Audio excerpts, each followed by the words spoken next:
Last left off, Dragon.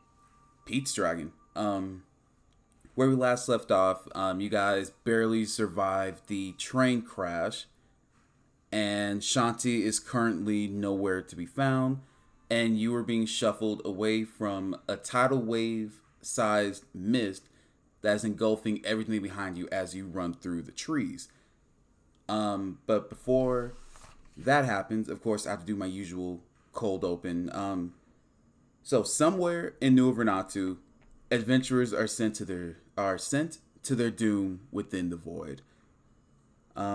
We find five of them running for their lives. They make it through the frozen jungle, and they're met with a large group of blank-eyed giants. The adventurers soon become surrounded by them as the sun rises. A battered and bloody adventurer hobbles out of the frozen jungle towards a towering keep surrounded by a glimmering lake. A smile stretches across their face, and their eyes begin to glimmer with some sense of hope. They begin to reach out when their wrist is grabbed and crushed by a semi translucent humanoid creature. It throws the adventurer to the ground and pushes its blank face into theirs. The adventurer struggles but slowly stops. The creature rises, now wearing its victim's face, and walks away. As you remember, the void is one of the continents, actually the unknown continent to the far north of Nua. So yeah, you guys were running through a forest. You guys did level up last session. We're gonna talk about that once we get a second to breathe. Because I think this is really cool. So you guys are led to the village by the young woman, and a Kenku doctor, runs past her towards the group of civilians that Shanti saved and starts to kind of usher them to what appears to be some sort of medical center. The village itself is surrounded by thick woods and it looks dilapidated. It's old. Most of the structures are crumbling. It could definitely use some TLC. From there, the young woman says, "Well, welcome to my village. You, the big guy who's covered in blood, and you," and she points at you, Yizel. "Would you also like to visit the doctor? You two look a little rough around the edges." A doctor's visit would probably be for the best. So she's gonna so you two, well, Bully, you're gonna go to the doctor. What about you, Yizel? Would you also go to the doctor's office with the rest of the civilians, or would you want to stay with the rest of the group? I guess I'll go. There's nothing that really wouldn't be it wouldn't be worth it. So I will go along. All right. So Yeah. the other four of you, while they're away, the young woman looks at the four of you. Well, three of you. Says, "Well, welcome to my village. We unfortunately don't have a name for it. It's been lost to time, unfortunately. We have a library. We have a pub if you're hungry. The inn, it's ran by Granny Lialio if you're tired. How did you guys survived a train crash? That must have been crazy, right?" But yeah, I have a question. So we, after the crash, they just came up to us like, They what were. happened? Wait. Say the last part again. So I thought the people running it, were they running towards us? Like, I'm confused. So last session, it ended. Train crashed, and the young woman just happened to be coming through the trees, saw the mist, and she was like, "Hey, come with me. The mist isn't safe. You need to come with me now." And you guys followed her. But why us? That was my question. Like, why did she just Oh, I mean, pick us out? well, I mean, Okay, I'm she. gonna ask her that. Okay. uh, I think Hyphen would just be like, why did you speak to us specifically?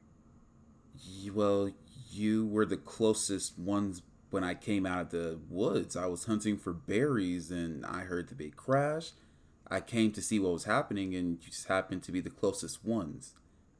and your friends look to be injured, and I am a nurse, so I had to help. So there was like other people on the train, right? Like there were other people that were alive on the train. Yes, and I made sure to also get them through the forest. They're with the doctor right now. Oh, okay, okay. Never mind. She's not suspicious anymore. Cool. And Hyphen starts wandering around. Okay, have fun wandering.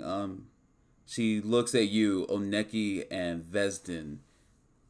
What can I do for you? We don't have much in the town, unfortunately.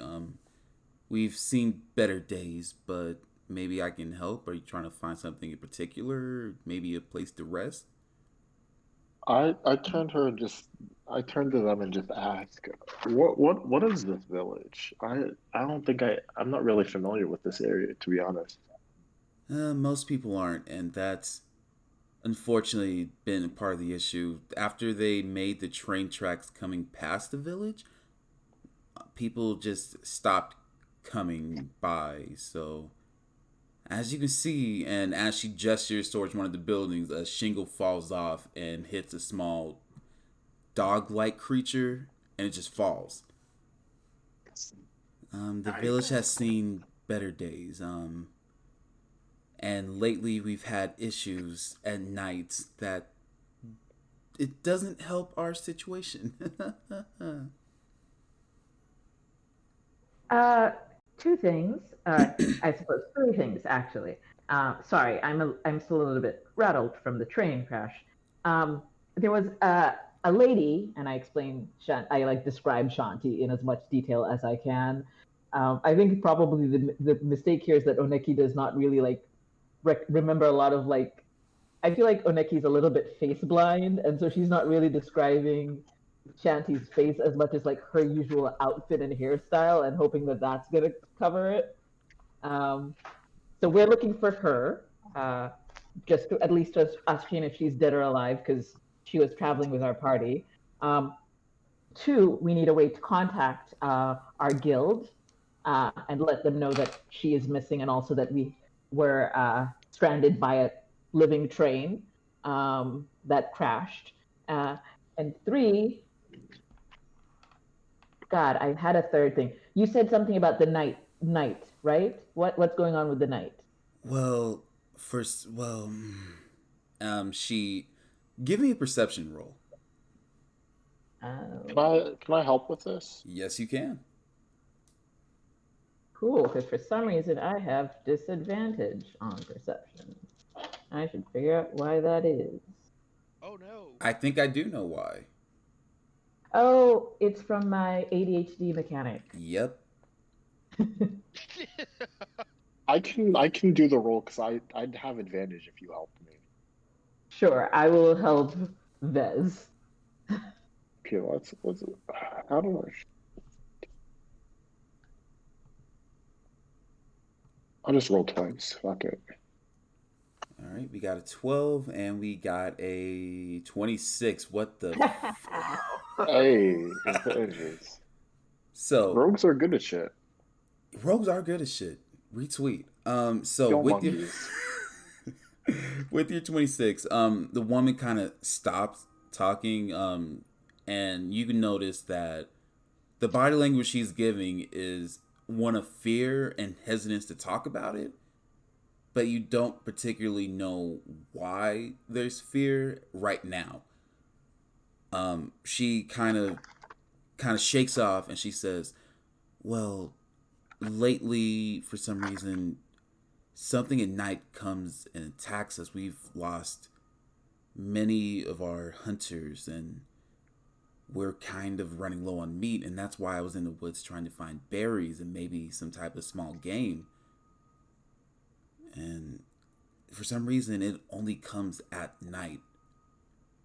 So if you do stay here, which once the mist won't subside for a while, more than likely you may have to, I'd advise to not go out at night."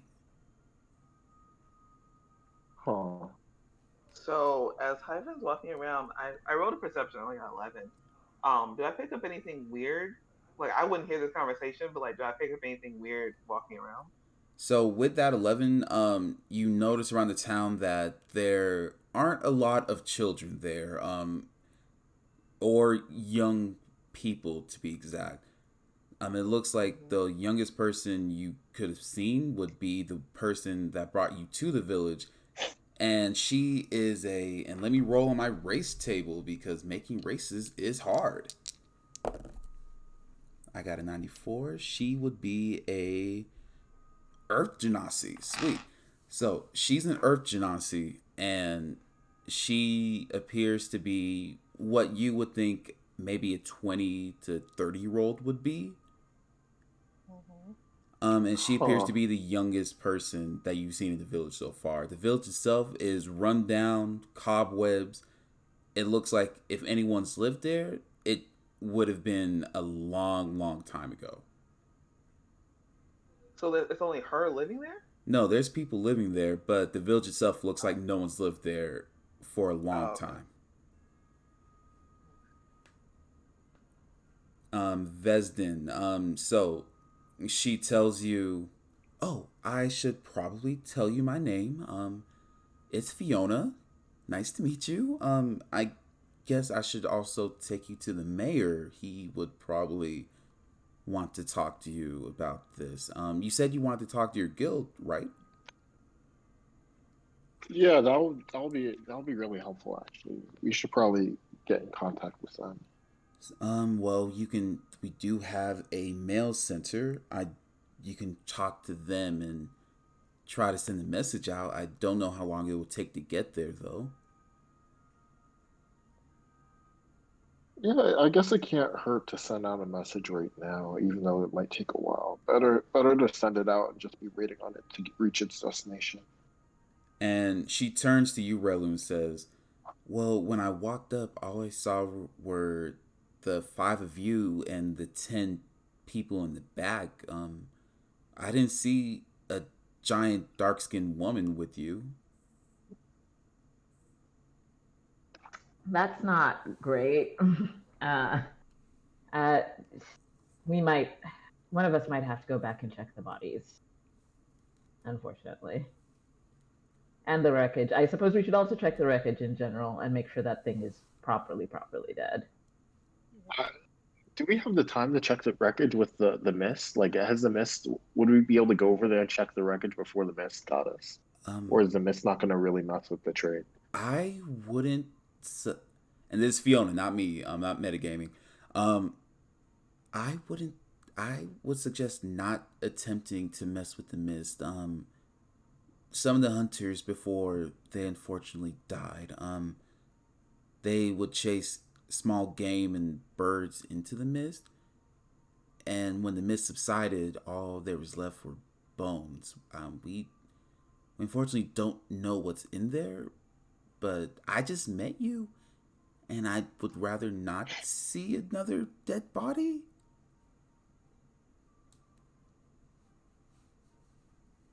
Fair enough. So, we're gonna. Well, with that, do you guys have any more questions for Fiona or anything like that? So the thing, okay. So I guess Hyphen will walk back over. The thing you said about the night is that does mist come here at night? For some reason, the mist doesn't travel past the tree line, which has been a blessing for us. Thank the Raven Queen. So, but what comes at night, from the reports that we've heard from the survivors before we unfortunately lost them, it appeared to be some form of a knight or paladin. They would come at night, and at first it started with the farmers on the outskirts of the village, and if they stayed, they would die. So we've had plenty of people move closer towards the center of the village. Mainly in the inn is where most of them are staying now. So they'll go farm during the day and at night come home. But that's about all as far as we know. Okay. Did the people? So was it every just random people, or did farmers tend to be the ones more likely to disappear? Well, it started out with the farmers, and then the hunters who would go out at night, and then we would send our town guard, and unfortunately, they would never return. And we would never send anyone out during the mist time, but the ones who did return would come back bloodied and battered and on the verge of death, speaking about the night. And that's as much as we know right now. I'm certain that if you all of you seem pretty powerful. I mean, you survived the train crash. Maybe you can talk to the mayor and try to handle this or something. You're adventurers. I'm pretty sure we have enough gold to hire you. So I rolled a 7, so I probably won't know anything. But can I investigate her? Like, does she seem like an actual real person, or is she just like a mist creature So talking? she is real. She's a real Earth Genasi. She's a real person. She's not of the mist. She's definitely a living, breathing creature. All right. So while all of you are talking, we're actually going to go over to the hospital where we find our good friends Booley and Yizel and 10 of the survivors of the train crash. We find the 12 of you plus the doctor. In the infirmary, there seems to be body parts in jars, like pickled and preserved for study. And there's a room in the back where the doctor will take people in for observation and medical help. Booley, he walks up to you first and kind of just puts a magnifying glass toward and like over his eye and starts just looking you up and down.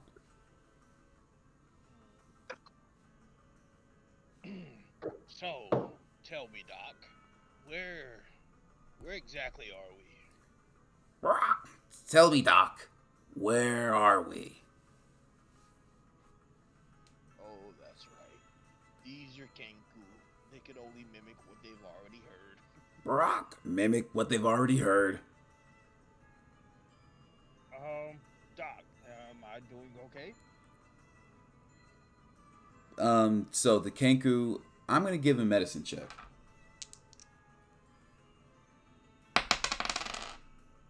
Alright, so the doctor's pretty good, rolled a nat 20.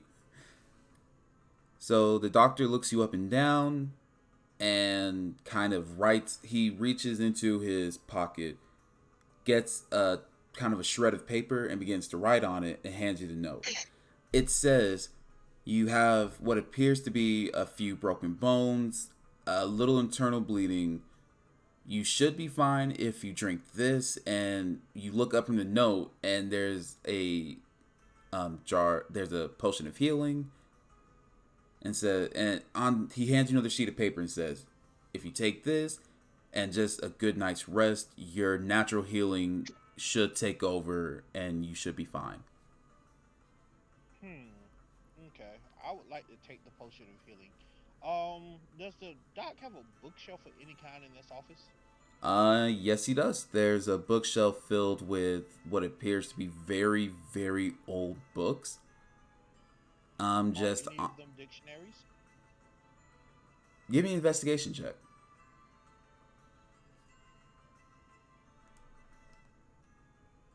I'm waiting on the roll for my computer. Investigations.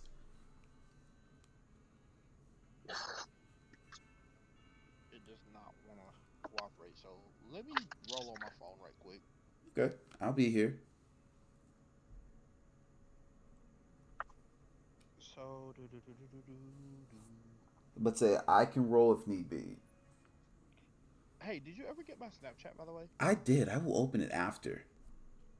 Okay, good, because we got to talk about that. Okay. Alright, so I'm pulling up my skill sheet now. All right. And it's going to be under skills. Investigation.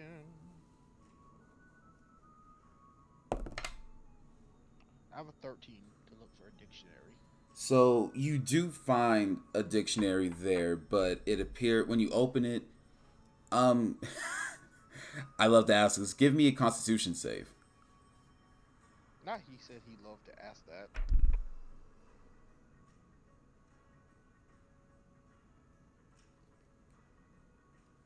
Dang, it would have been a 22 on your first roll. It's crazy. Out of 15. So they all came through? yeah, the investigation just came through with a 22, and then the 13 you called for earlier. It'd be like that. So with your 15, so you open the dictionary, and a large amount of just dust and paper particles fly into your face, and you let out a very adorable sneeze. That's it. You rolled a 15 to sneeze. Okay. So, I'd like to reach in my pocket, and I know it's probably a lot, but I will put down 3 gold pieces for the doc, and I'm going to slowly start reading words from the dictionary so that he can probably mimic them later on. Okay. So I'll do that. All right. We're going to do that passively. Is that cool? Yes. All right. So, Yzel, he walks up to you and kind of does the same thing he did with Boo Lee. Because you just straight up, because of from last time, you just took a straight fireball to the face from the train crash with the spear gun straight to the heart of the train. You have a good amount of burns all over. He looks you up and down. He says, he takes another sheet of paper and he writes on there, you appear to have broken bones and severe burns, but that is manageable. I can fix you. Honestly, I feel fine, Doctor. But if there's anything that you think would help me get back to the battlefield faster, then who am I to tell what the doctor orders? So My grandfather always said the doctor is always right anyway. That's going to be a great Kenku quote. So the Kenku kind of licks his hands, rubs them together like in Karate Kid, and he begins to just like massage your body. And it sounds disgusting, but you look down and you notice that the burns are healing. Your skin is turning back to its natural shade wherever his hands pass over. Can I flex my muscle that he's doing it? Give me a charisma save. Give me a charisma check for that. I need to know if this doctor's gonna fall in love with you. Charisma. 13. 14. Yeah. So the doc, so he's rubbing you down, massaging you, fixing your burnt ass skin, and you flex. I'm just flexing, I gotta make sure all my muscles are still there. He looks at you and kind of winks and continues the rub. It's awkward for everyone in the room. It's fine. HIPAA does not approve of this message. It ain't. Look, it ain't awkward for me. I'm just a HIPAA. So he also gives you a potion and writes on the scrap sheet of paper, you need a good night's rest and you should be fine. You seem to have a nice healing factor as well. So take the potion, get some sleep, you'll be fine. Hooray! So I need both of you to give me a perception check. Damn it. I knew it was gonna happen eventually. 16. 23. So Yzel. Go ahead. I was gonna ask, when do I hit the short and or long rest button? I got you. Okay. Actually, it's really up to y'all when this happens, story wise. But we'll get there. Yzel, okay, cool. You don't really notice anything. You're just noticing the fact that your muscles popping. A1. I just needed to know because you said I got burnt up. I needed to know, make sure my muscles was still there. can't be out here looking like Harvey Dent, bro. Bully, with your 23, Ooh. you notice the faint smell of rotting flesh coming from God dang it. somewhere in the building. Mm, it's a doctor's office, so I'm Yep. gonna not question it for now. Okay. So the two of Did you we? are. I'm sorry. Go. I said, did we pass a bunch of limbs in jars to for quote unquote observation? Yep. Yeah, I'm just gonna not question it for now. So the two of you, you guys have the green light to leave the office. There's really nothing more the doctor can do for you two. He still needs to treat the other 10 people that were with you. Question. What do you guys want to leave the office and go try to meet up with your friends? They're still in the center of the square, the village square. I'm On our going way to. in, because our character have grown up all their lives in this region, and specifically with my character having to study the various regions, would I recognize where I'm at? You would not actually. I would not recognize. Okay. None of you would That recognize where you're at right now. all right. So I wouldn't have noticed like the country, like us changing country borders as far Mm-mm. as like specific regions. No. In my head, you are a geography nut. You do not know where you are right now. Hmm. That works for me. So, will the two of you leave the office to meet with your friends, or do you just guys want to stare while the doctor at least gives a preliminary scan of the other 10 passengers?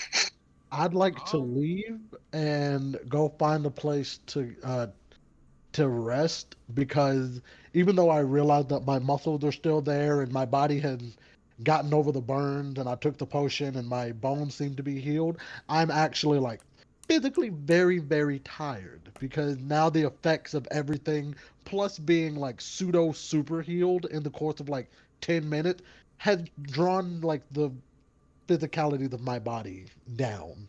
is there a town well There that is would a town. pass There the way is a to the town well, doctor? sir. Yes. I would like to go to the town well. Okay. The Long as I can town find a well is nice actually near where the rest of your party is. Long as I can Cool. find a nice place to curl up and go to sleep, I'll be happy. Once I'm at the town well, I would like to make a small campfire and eat me a ration, and then use the well water to put it out, and then I'll sleep. I'm not even hungry. I just want to go to sleep. Okay. But I will follow. But I will follow Bully to, just because we're the only two people from our party walking together. And after my terrifying nightmare, I'm slowly starting to gain more and more abandonment issues. So, but I'm never gonna openly admit that. So It's just the fact that I now want to be around people. I'm glad you mentioned that because in your head you hear Osiris in the back of your head saying, "You really grow attached to people? Soft." So the two of you start walk. Also, Vez, Yizel, and Hyphen. You said I still have the curse in the back of your heads messing around back there. Mm, Haven't forgot Ooh, this about is that. fun. mm, my So, granddad. granddaddy, fake granddaddy. He's not your daddy. He's your grandpa. So the two of Mm. you go back to your group, and it's the five of you. Fiona says, Fiona's just finished talking about the night, and how murderer in the woods. Fiona kind of says, "Oh, hey, that was really fast. The doctor's getting better at this. Um, so I would actually like to introduce you to the mayor, or I can take you to the inn and you guys can get some rest and we can talk about it in the morning. Whatever you want to do. The inn also has food there, or you can go to the pub. We don't have much there, but it's there." Request the end, please. I think I'll camp out here, but I appreciate your We'd really hospitality. appreciate people not sleeping in the town square. I know it's pretty run down, but we do have some type of standard. Consider this, Miss Ma'am. We were all just eaten alive by a train that was a giant mimic. How about I stick out here And you don't have to worry about me rampaging through this shackle shit of bubble fuck down. Okay, so the four of you, would you like to go to the inn and leave Is your it friend dark? here? No, it's about midday. I I wanna go back and survey the scene. Um, as much as Oneki would really love to lie down in a bed right now, I think she's worried about Shanti being unfound in the night if there is something like lurking around. And so she's going to head back and try to find Shanti's body at the very least. All right. Vez size and is like, I guess at least one person should go with you. I'll go with Oneki. Okay. So what about you, Hyphen and Yizel? What are you two gonna do? Are you gonna go to the inn, or are you gonna follow your friends? I'd like to go to the inn, please. All right. Hyphen, what are you gonna do? Um, can I? Is it too much if I meet the mayor? No, go Like, ahead. what? No, we can separate. It's fine. Okay. Yeah, I don't really like Shanti, so I'm not worried about that. So I guess yeah, the mayor. Okay. So we're actually gonna do the inn first. We're gonna do inn Mayor Woods. You guys cool with that? Mhm. Yep, I'm Yeah. gonna go ahead and hit my long rest button because that's pretty Sounds much Yeah. good to me. All To right. be honest, Vez doesn't really fuck with Shanti, but she's the only connection to his overall contract, assassin contract. Nice. Okay. So, Giselle, you Fiona points towards the inn. It's about a 3-story building. Out of all the buildings in the village, it seems to be the second least in need of care, if that makes sense. Like, most of these places look like shit, but this one, it's not the shiniest turd in the bowl, but it's not the worst one. So we're gonna have you go there. You walk in. It's pretty. It's not. It's not a well lit foyer. There's a small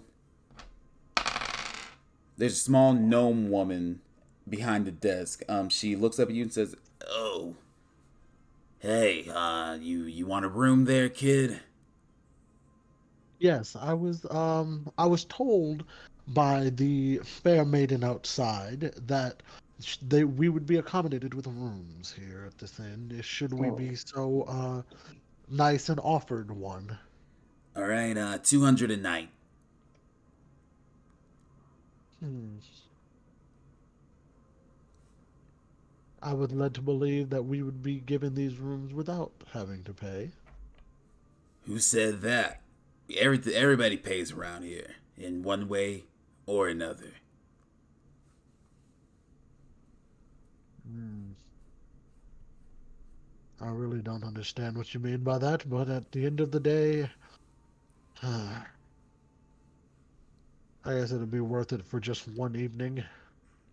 Need to rest my bones. Sure. Let's see. All right. Let's So, see. Let's see. Equipment. Where is my currency? Aha. All right, you said 200 a night? yep, 200 a night. Wait, 200 what? 200 gold a night. All right. I gotta specify because I know you be trying to mess with folks. What? When? All right, so I just removed 200 from my thing. Take the 200 out of my bag, I place it on the counter. All right, sounds good. So she hands you a room key, and she tells you your room 203. It's on the second floor next to the stairs. Dinner's at 6 a.m.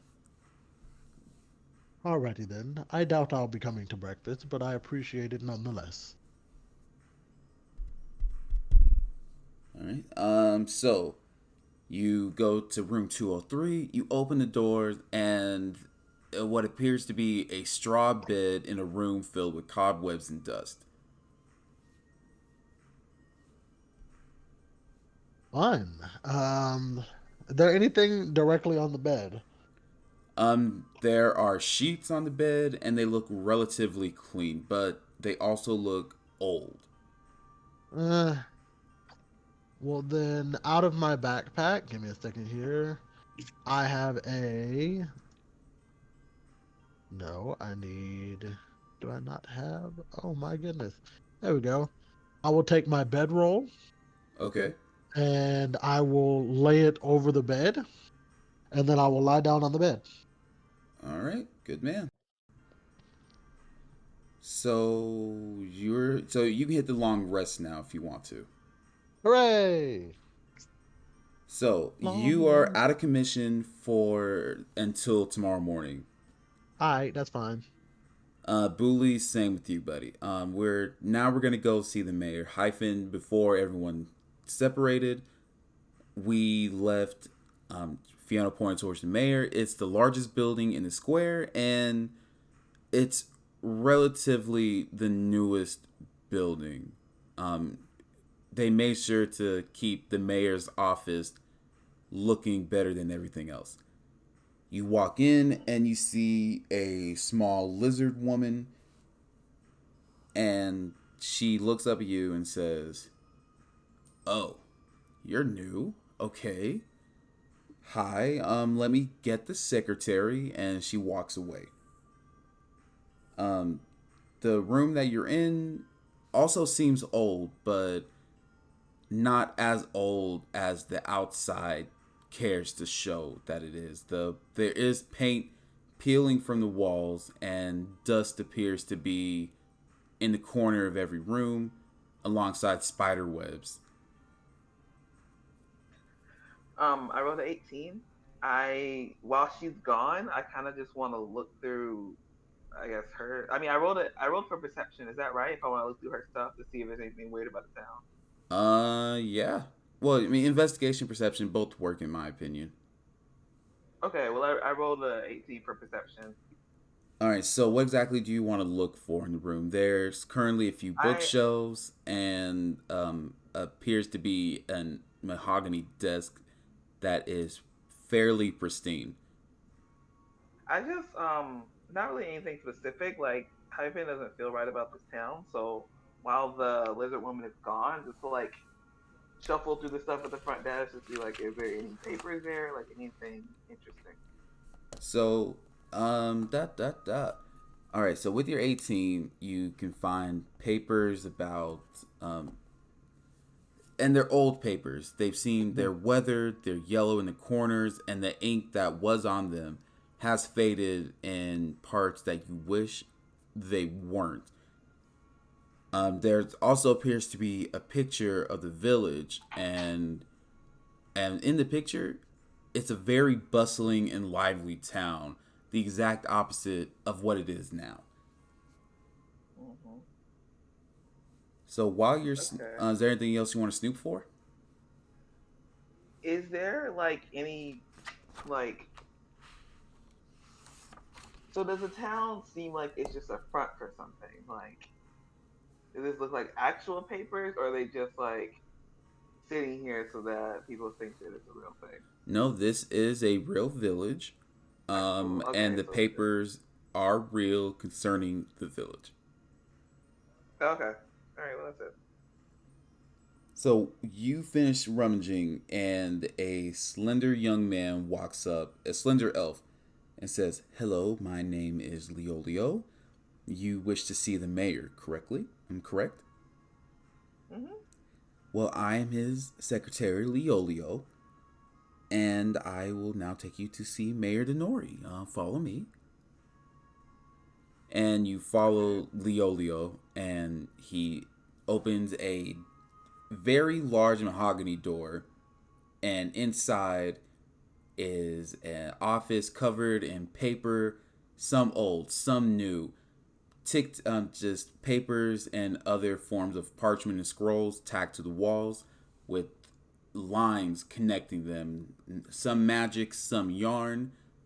And sitting at a desk scribbling maddeningly is a small, well, you can tell he's a gnome, but he's large for a gnome. He's actually 5'5", if you can believe it.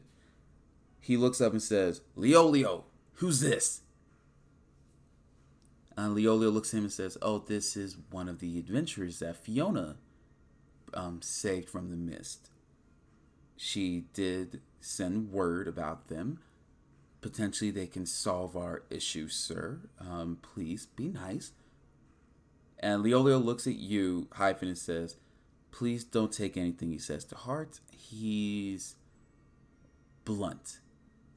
He then walks out of the room, leaving only you and Mayor Denori. Okay. So I think Hyphen, who doesn't understand like social cues or whatever, would like go right up to the mayor and just put their face like right in front of the mayor's face and also be like, what's going on in this town? Not like in a threatening way, but literally like, what are you? What do you mean? What do you mean? What's going on? It's a village. We have people. We're trying to survive. But you, he looks you up and down and he says, "You're cursed, aren't you?" And now Hyphen's uncomfortable. So immediately, I think they would pack up and be like, we were talking about you. So you said that something kills things in this town at night. How long has this been happening? Oh, that. Yeah, it's been happening for a few weeks. Whatever that paladin is out in the woods, he's killed our hunters. He's killed a good bunch of our farmers. He even killed my wife, but I don't mind that. I miss her dearly. So now, So you know it's a paladin. well, that's what the records say. Anyone who does survive says some type of knight or paladin or something.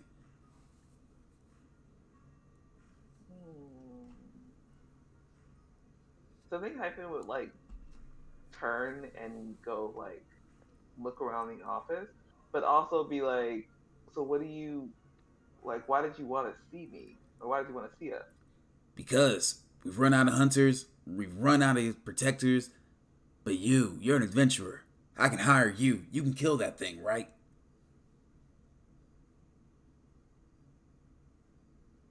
And Hyphen, is there anybody else in the room? Just the two of you.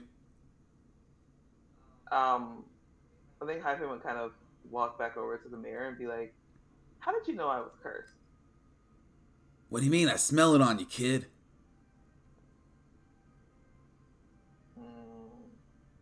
Don't like this guy, but I don't know what to ask him. Um, I think after like a long pause, Hyphen would be like, "So you want us to kill this thing? What's in it for us?" Name your price. It doesn't look like you guys have too much money, so is that really a thing for you? How about this? If you can kill the knight and prove that you killed that thing that's been taking out my constituents, I'll give you 500 gold with a guarantee of 1,000 each within a year. How about you throw in that you don't tell anybody that I'm cursed? The gnome kind of does a zipper motion around his lips, indicating, mums the word, throwaways the zipper, and puts his hand out for you to shake. I don't think Hyphen would know what shaking hands is. Just stand there awkwardly. Like, what are you doing? Is it a deal, kid? I'm saying I accept. I don't know if I can decide for everyone else. I think Hyphen would just be like, I'll talk to everyone else and I'll see what they want to do. That's fair, kid. Just don't be out after dark. And hey, how about this? It's a tentative deal. If your friends want to do it, that's fine. If they don't want to do it, that's fine. If you just happen to kill it tonight and come back with its head, we'll say the deal was accepted and you can get your money. I'm a man of my word. I like a fair deal. How about that? That does sound good. Okay. I think Hyphen would just walk out of the room. Hey, kid, get some sleep. You look tired. Oh, did I take any damage last time?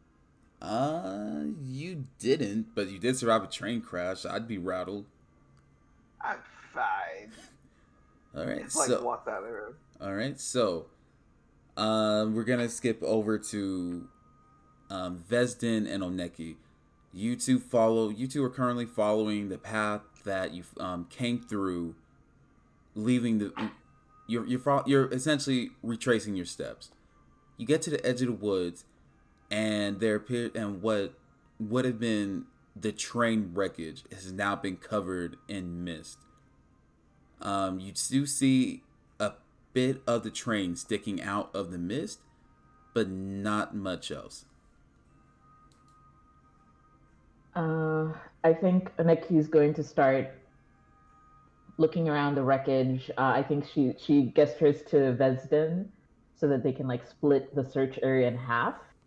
And I think what she's trying to do is two things. She wants to try and find Shanti's body if Shanti's body is here, but I think she also wants to get like a record of the dead, because I think she's starting to think ahead of to like, okay, so I don't know, like, is there a way to find out like who was on the train so that we can like tell their families once we like get everyone back, and then like we need to like contact someone to come pick us and the rest of the passengers up. So she's like, she's just trying to like plan ahead, and so right now her priorities are finding Shanti's body, trying to like just take a stock of the bodies that are here if there are any, and then like trying to like if we happen to like run into clues about whatever the night thing is, that's like a bonus for Oneki. I don't know what Veston's priorities are.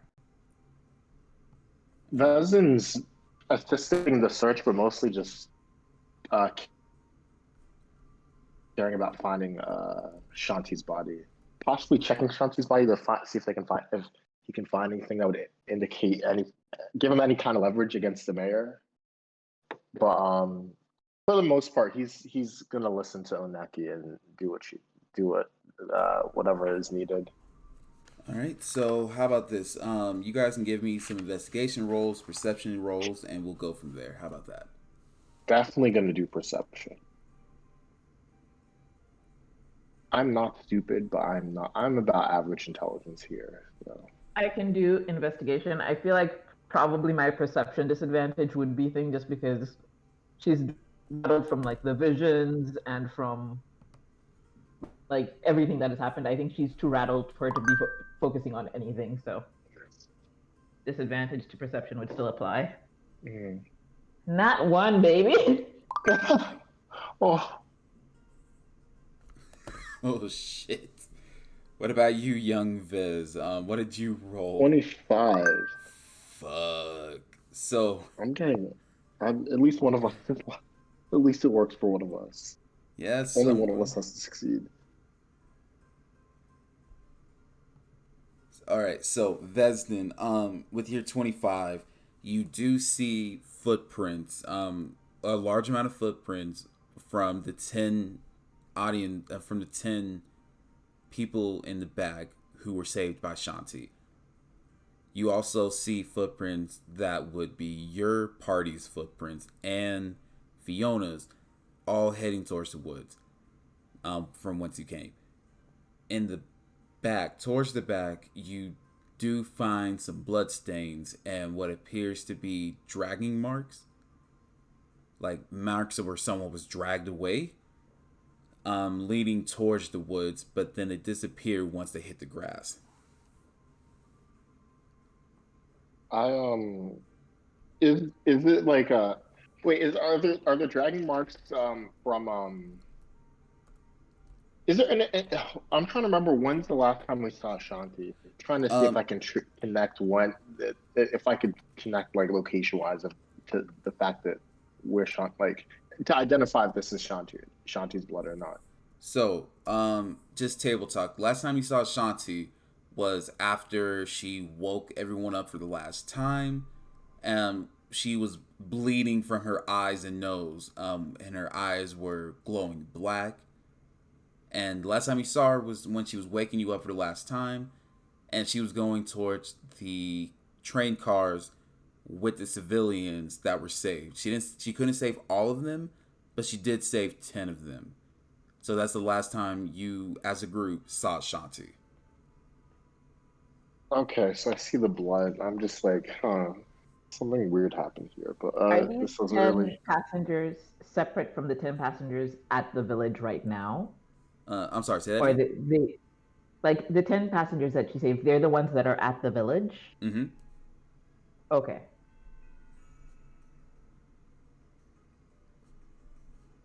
All right. So with the information of blood marks and ground marks indicating someone was dragged away, what did the two of you want to do? So do we know that those 10 passengers that she saved were the only ones who would have survived the crash besides us and Shanti? No, you don't know that for sure, but the mist is stopping you from getting anywhere near the train car other than the part that's been exposed. I can, is if I can what's it called? If I can see Oneki, I'm gonna call Oneki over to get a look at this to see if they can offer any like input. All right. I mean, you two came together, so it's up to Oneki. Yeah, Yeah.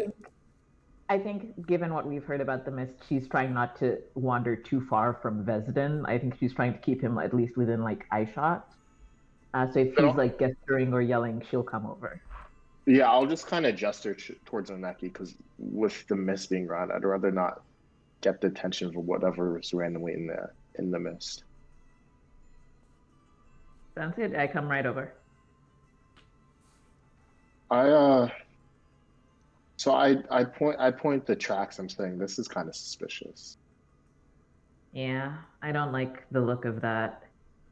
So,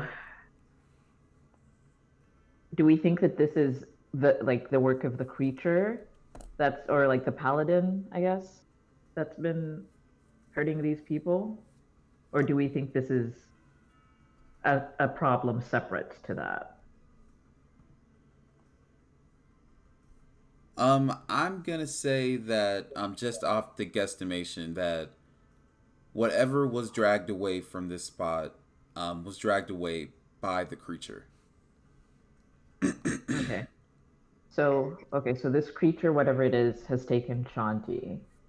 Can we tell from any of the marks here whether or not she was alive when she was dragged away? You cannot. What?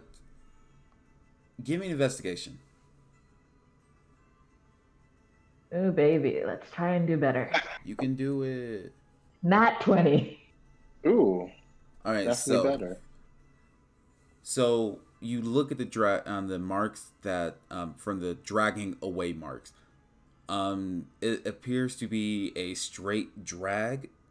There's no like waving or wavering within the path itself, indicating that she wasn't moving or moving on her own accord when she was dragged away. So no, Okay, she wasn't fighting, but she could be alive or she could be dead. You don't know for sure.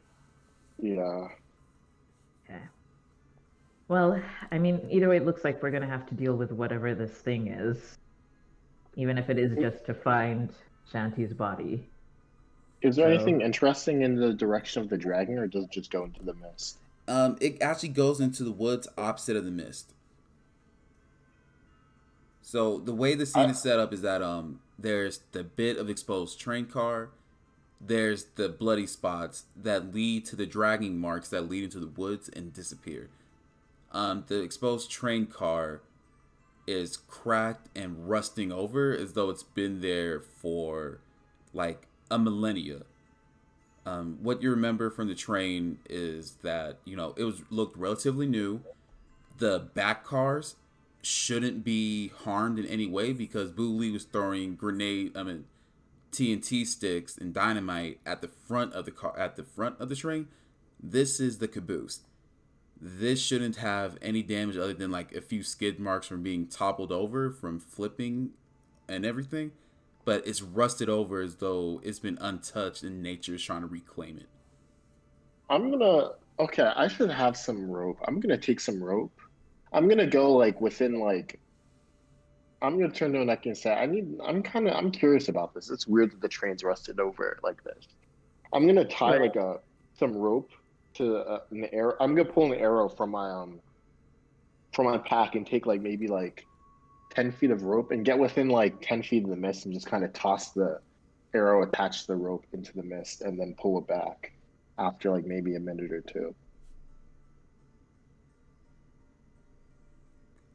Just kind of like almost like just putting the arrow in the mist to see if like the mist has any effect on it and the rope.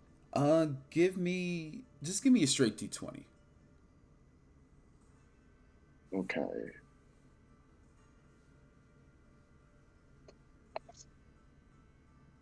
Also hoping that I don't disturb the mist. I rolled a 9.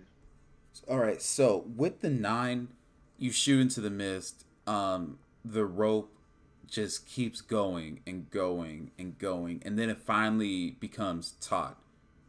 Do you want to try to pull it back? I'm gonna try and pull it back. I would like to brace Vesden.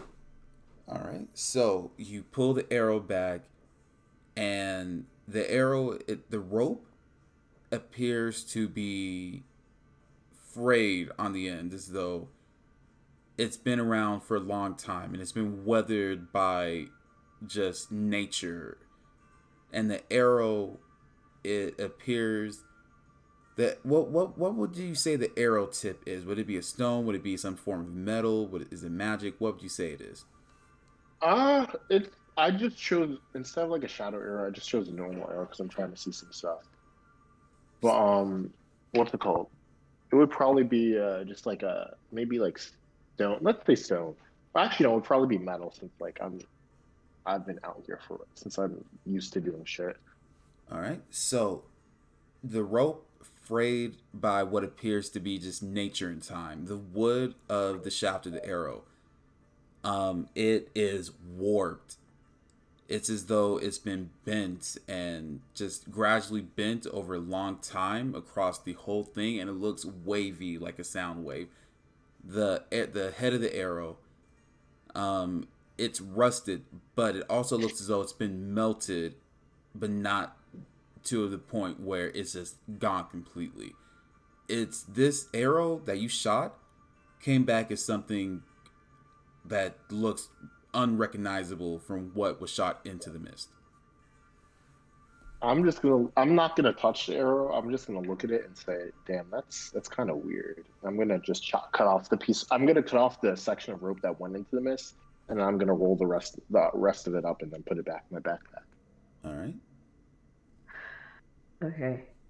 So we're gonna have to deal with whatever this beast is, and the mist is doing weird shit. So let's snap it out, and then let's come back here at during the night and try to deal with whatever this is, I guess. All right. Yeah, we might have to just. Yeah, we'll have to just come back. So We'll have to come back with the rest of the group. It's not. Wouldn't be. It would be a very bad idea to go by ourselves. Yep. all right. So with that in mind, Hyphen, you left the mayor's office. Would you go to the inn to try to find something to eat, or would you, or like, would you go to the inn to try to sleep, or would you go to the pub to try to find out like any information and try to get a bite to eat? I think Hyphen would still go around, I guess. Like, something still feels like somebody knows more than what they're saying. So, like, yeah, probably fine. Or, like, on the way, just asking people, like, what's going on with you? But not to drink. Like, I don't think they would want a drink right now Okay. to figure out stuff. So with that in mind, Vesden and Oneki, would you guys just like instinctively know to try to go to the inn when you to the pub when you came back? What would you two do? I guess the pub would be the first place we'd probably go because that's like the not even just on some just logically the pub like usually if you need to find somebody you should just mention the pub and then from there we could be like oh maybe they like were chilling here or they went to the inn or they at least ran through here so we can try and track them down. I think Oneki is actually going to head straight to the inn, just because it was mentioned earlier, and I think Oneki is just kind of like, You know what solves most of my problems is like a nap. Um, so like if Vez is going to the pub, she'll follow though. Um, did our stuff survive the train crash? Like our packs and things? I'm gonna say a good amount of the stuff did. Parchment definitely not because that was a fireball. But like anything like stone or metal, yes, and any type of wood would have been charred, but not too badly. Okay. Okay, as long as my bows made it okay, that's all I really All right, Oh, I so was carrying a book that's I guess gone now. oh no, the book. Oh, and it had like my historical accounts and things like that. I think on the way to the pub, Oneki like starts checking her things and realizes that this book of like historical accounts is like damaged, and she seems very, very upset about it. Oh no. Well, okay, perfect. That actually leads to another thing I wanted you guys to do while you were in town. So the two of you enter the pub. It appears to be not the most exciting place. There's people minding their business. There's a barkeep, and your good friend Hyphen in a corner table, just looking around, waiting for some type of service.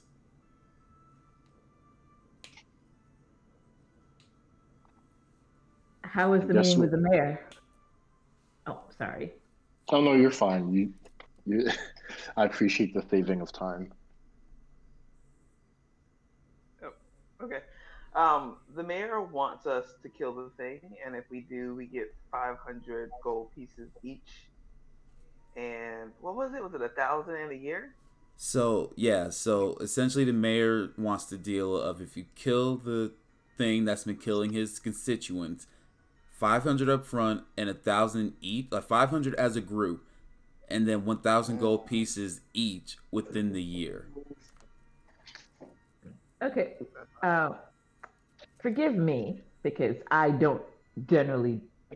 I've never run a small municipality, so I could be completely incorrect in my estimation here.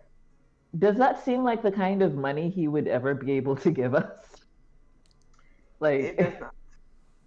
okay, just checking. We do need to fight this thing because it does have it has either kidnapped Shanty or kidnapped her dead body, and I feel like either way we kind of need to ascertain if she's alive and or retrieve the body. I mean, it's just suspicious though that the mayor's trying to get us to fight this thing. Yeah, I Because if he can't offer the money, then the only situation where I feel like you'd offer an amount of money you can't back up is if we were gonna die fighting this thing. To be honest. well, I mean, in desperate straits, I would also like this place isn't on a map, right? Like as far as I know, none of us know where this is. So he might just be counting on us never being able to make it back here. But then why Because didn't he just say? I would Why not. didn't he just say I don't have much, but I can offer this yeah. amount? Like he would have just been like, we'll give you whatever you want, whatever you want. Just please help us. He's like giving a very large amount that realistically no mayor would be able to offer. I think the whole town is sketchy. There's definitely something else that someone's not saying. But it does sound like regardless, we don't really have a choice whether we can avoid hunting down this thing or not.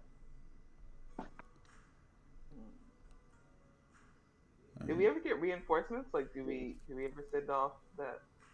Oh yeah, who was gonna send off the message now that I think about it? I don't remember if any of or did we did No. So you guys decided to go try to find out what's happening at the crash site over trying to send out a message. Damn. Can we?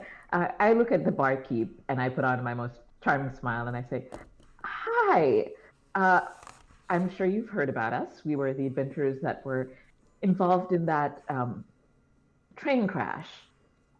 Is there a way to contact another major population center or a nearby city or even just like, I don't know, the nearest railway station. We just kind of need to get a message back to our guild.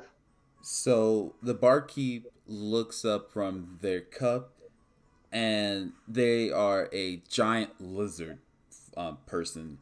They kind of look eye to eye to you, which I feel like is a very new thing, a relatively new thing for you, Oneki, of having a creature look eye to eye instead of up, or in Boolie's case, down.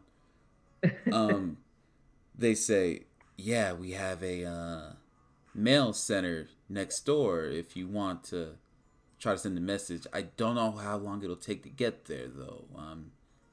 Our courier owls aren't the brightest." Well, the faster I send it, the faster it will get to its destination. And Oneki is going to go send a message and then go take a nap. All right. So while Neki goes to do that, Vez and Hyphen, there's another lizard person there. They walk over to your table and say, "What can I get you twos? We have drinks, and we have a vegetarian meal. Unfortunately, we don't have any meat right now, so all I can offer is a vegetarian dish."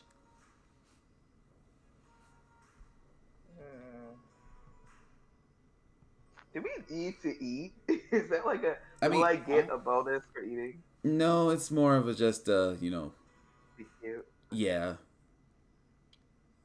Vez Yeah, I kind guess of I will just take the vegetarian meal. yeah, especially after what happened. Vez is just like, I'll eat anything. I just need to chill for a second. All right, that'll be 60 gold for the veggie plates and 20 gold for drinks. Wait, could you repeat? Vez kind of tilts his head and just says, "Could you repeat that?" I said 60 gold for the veggie plate and 20 gold for the drink. And Vez just kind of actually, no, I'm really bad at this. I just kind of, I'm gonna take a dagger and I'm just gonna start flipping a dagger to my hand. I said, maybe you want to rethink that. That doesn't sound like a very sustainable business model now, does it? Actually, give me a wisdom saving throw because we're gonna do a contested intimidation to wisdom. Because you're trying to intimidate them and they're going to intimidate you back. And I just want to see how we're going to play this. I rolled a 5.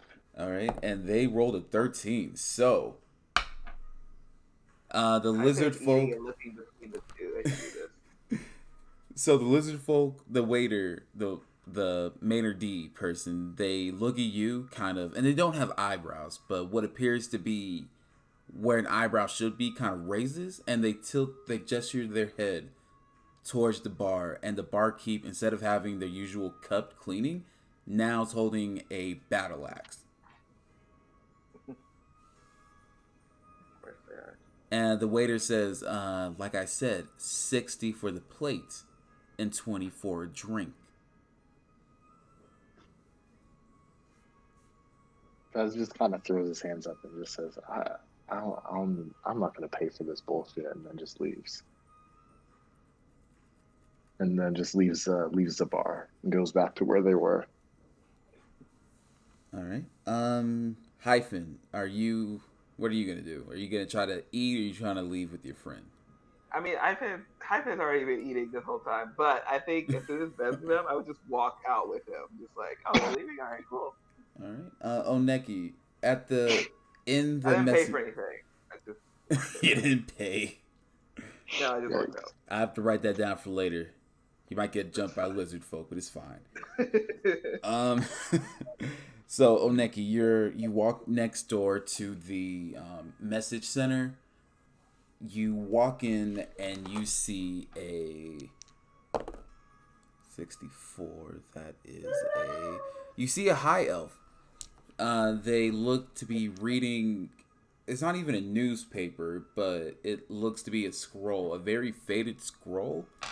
And they say, "Oh, a guest. Hello. Yes. Can I help you?" Yes, I'm just looking to send a message to my guild or to the nearest people who can get a message to my guild, I suppose. Okay. So right. The next town over is about maybe 5 days away. I can send a message there. What's the message? Okay.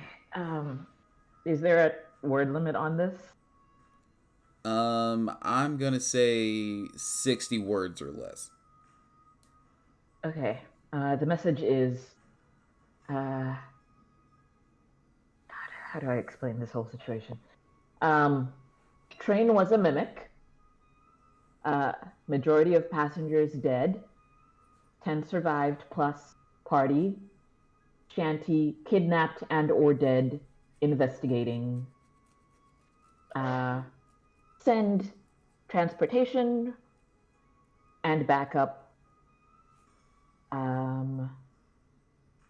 Some kind of beast in the woods. I think that covers it. All right, sounds good to me. The high elf says, "Okay, I will send this to the next town over. That'll be 5 gold pieces. And Aneki pays. If you want, we also offer insurance for the message for an additional 2 gold, and we can potentially overnight it for an additional 50 gold pieces."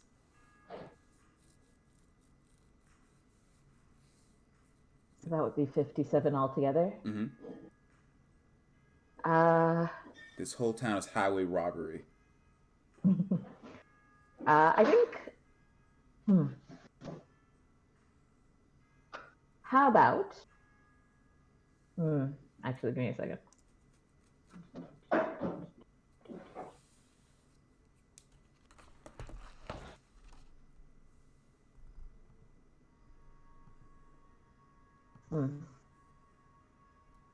I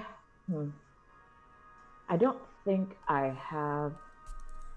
I'm trying to think of how Aneki would play this. You know what? No, Aneki's a rich girl. She'd just pay it. Now that I'm thinking about it, yeah, she just pays it. All right, sounds good. So they say, "All right, I will overnight it." And by overnight, I mean we'll send it off in the morning because we don't leave at night. Ha ha ha. Is that a joke, or are you going to give me back my money? Because Sorry, no I am refunds or very exchanges, only store credit. was that a joke, though, is my question. We don't leave at night. But I will send it as soon as I can. Is it going to be any faster than it would usually go out? Yes, it will.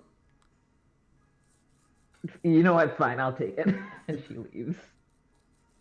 All right. So Hyphen, Vesden, and Oneki meet outside of their respective buildings. Will the 3 of you like to go to the inn to try to get some rest? Yes. All right. So the 3 of you head towards the Yeah, I'll go inn. there. Wait, what'd you say? Hyphen. Oh, I said yeah. All right. So the 3 of you head to the inn. You find a little old lady. She says, "Oh, that's 200 a night for the room each." Aneki just hands it over. Aneki wants to be in a bed. What about the 2 of you? How crowded does this inn look? Well, you're where you're at now. You're kind of just like in the main. You're in the part of the inn where you can either go upstairs or towards what appears to be a lunch room for breakfast. There appears to be no one in the lunchroom, and if there are people in the inn, they're in their rooms minding their business.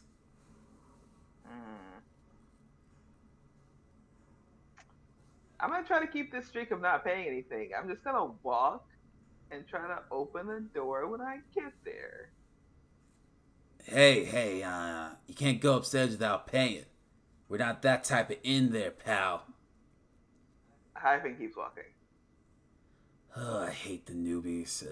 What about you there, tall fella? 200 a night.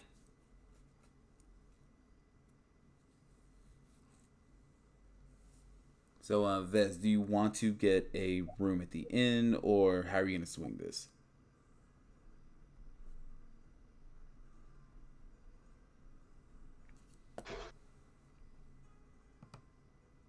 Is young Vez dead? Oh, he's on mute. Oh, I'm just gonna follow Hyphen because I saw they didn't make an effort to stop them. All right. Right, like, I didn't do anything about it, so Yeah, let him. Vez is just gonna do the exact same thing Hyphen did All right. So, right after he shrugs. all right. So I'm gonna. So everyone, you can take a long rest if you haven't already.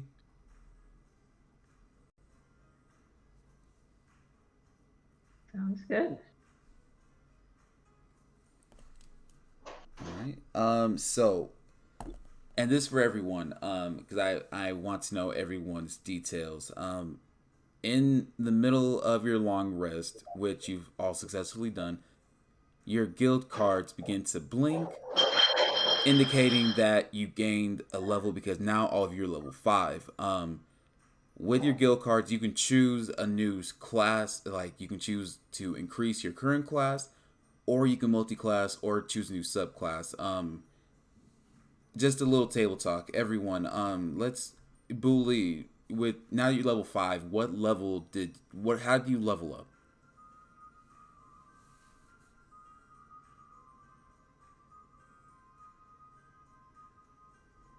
Hello, Giant Minotaur Menace. Hello.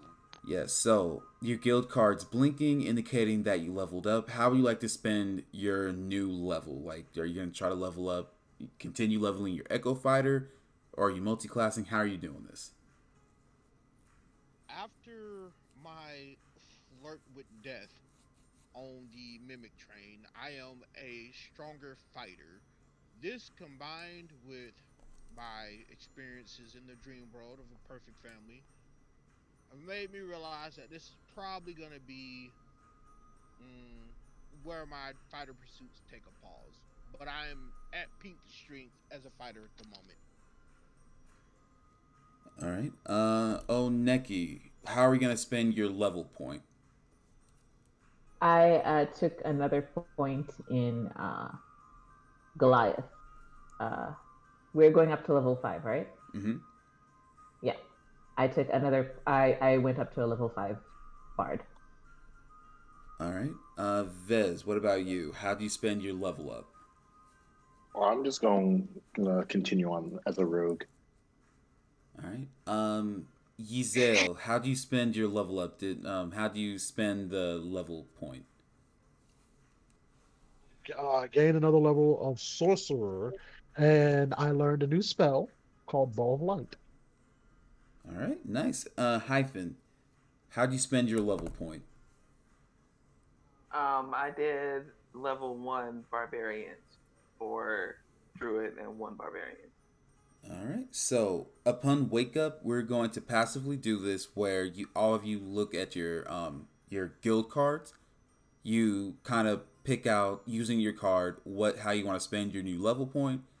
You press enter on the card, and you feel as though your kind of very essence is being rewritten to accommodate for the fact that you just leveled up and either took a new class, or you continued growing with this class. So you kind of already know how to use your new skills and spells, but you will need to practice them.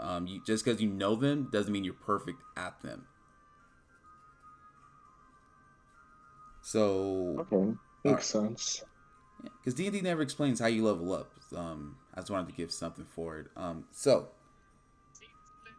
all of you have taken a long rest. I'm going to ask as a group, do you want to continue your long rest into the morning, or do you want to try to kind of wake up in the middle of the night and try to figure out what's going on in this town? I think Oneki's plan was to wake up in the middle of the night. I don't know if that was everyone else's plan. Well, I don't know if it's still quote unquote tabletop, but I'm just gonna say Uzale, as much as they want to be like, Yeah, let me get up in the middle of the night, see if I can find my friend. I'm still kind of sore after, even though I was woken up by my guild card, I'm still kind of sore. So I'm gonna turn over and go back to sleep. That's Somebody real. needs to meditate for 4 hours because I'm an elf. So I'll naturally wake up in the middle of the night. So if Onaki's trying to do some sneaking around, I would 100% be dead. All right. Booley and I have a Hyphen. What question. about? Oh, go ahead. What's up? When we just walked away and didn't pay for anything, did we like stumble into someone else's room, or did we just like find a I room that think was open? Give me a D20.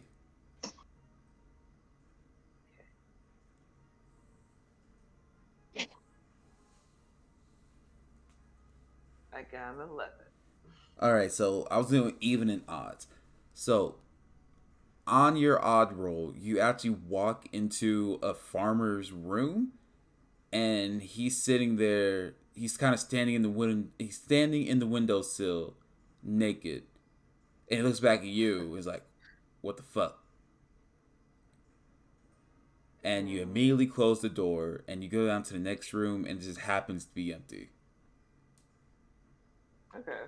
Vesden, give me a D20.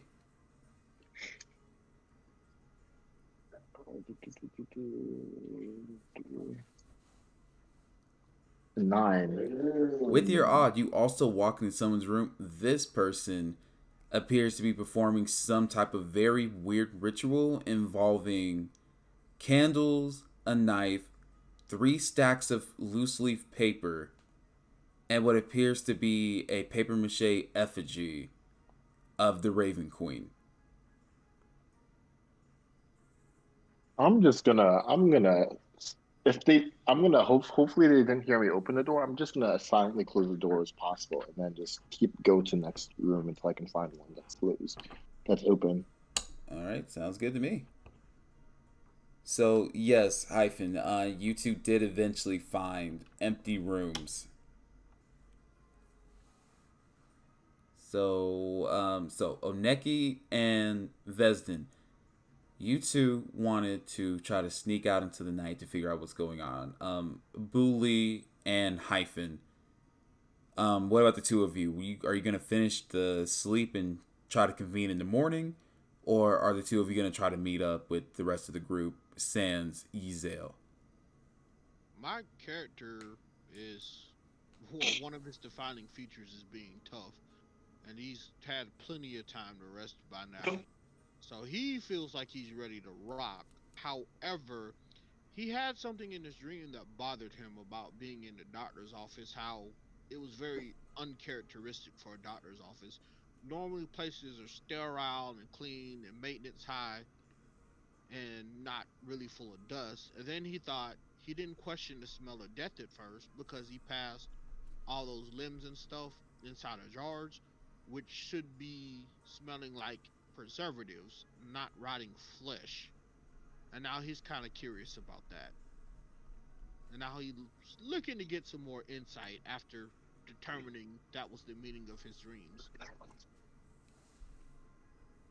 Okay. I bet it would get up in the middle of the night. Like, there's no problem. Not sleep. All right. So the four of you meet near the well from earlier. Yizel is still asleep. How do the four of you want to play what's about to happen? I'm gonna let you guys choose your adventure. You want to go into the woods to try to figure out what's up? Do you want to check the doctor's office or do something totally different? It's up to you guys. Uh, I'm gonna explain to the party. While they were with whoever they were with, when I went to the doctors, I smelled the same stench that I'm used to on battlefields, and that is the smell of rotten flesh. And then I'm also gonna say, even when we studied cadavers and stuff to learn how our enemies fight and kill people, there was supposed to be the smell of preservatives, but that's not really what's coming from the doctor's office. Like, this is straight up rotten flesh, and something's not right. I don't know anything else about this town, but if the doctor's office not right, then we've got problems. I just want you to know the Bardcore version. I got 5 on. It's currently playing when you started talking. I think that's glorious. What about so? Hi, Booley's explained the smell of death in the doctor's office. How are you guys gonna play this? I think just because the doctor was seeing to the 10 living passengers that we are technically maybe in charge of, we should check that out first, probably. Yeah. I'm gonna ask my party if they found out anything interesting about the town since they've been awake and interacting in it much more than I have. Veza's just gonna tell us, just be like, yeah. So me and Oneki decided to see if we can try and find any bodies and find Shanti, but we ended up just finding like some drag marks in the ground and like blood following these drag marks, almost as if somebody was unconscious and dragged them through the woods. Which Do you know of any creatures in the woods or? wait, were we there when we heard about when we wouldn't only what only Hyphen would know about The monster in the woods. But I'm gonna say that while you guys were talking before you left the overpriced pub, that they told you about what the mayor told you. oh, then I would definitely mention, yeah, what the mayor told us about I think it's the paladin or whatever creature it is that's in the woods and how he's trying to pay us to kill it. Oh, so the bodies haven't been found, but there have been living witnesses that have returned. Yep. No, have there been living witnesses? I don't think so. Yeah, some of them have. That's why I know it's a paladin. All right. So the way it works is that they would leave to try to hunt the paladin. The ones who would make it back would eventually succumb to their wounds. So they would come back alive and then die anyway. We need to go find where the people who came back. We need to go find where they're buried immediately. That should be our first course of action.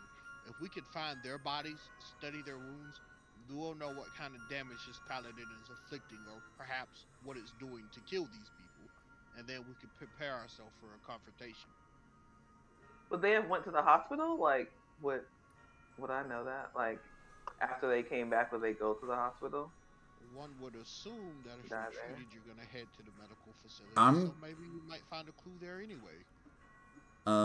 As for Hyphen, I'm gonna say like so the way you're flavored is that you don't know much of the outside world, but I feel like your village, you would know from just being raised in your druid village that if someone was injured, they would go to the healer, and in this case, the doctor is the village healer. Well, it was more like, are they just dying at the front gates, or are they actually being treated? Oh yeah, you wouldn't know that. Oh, okay. All you know is that they would come back, give the information, and then die. Okay, so they're talking. They're probably at the church. I say we go to the hospital. This is interesting.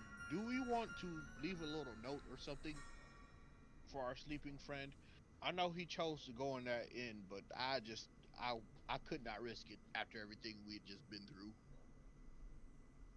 through. You know. Or I could leave some of my hair and you can talk to me later. I mean, The that's Wait. token thing I do.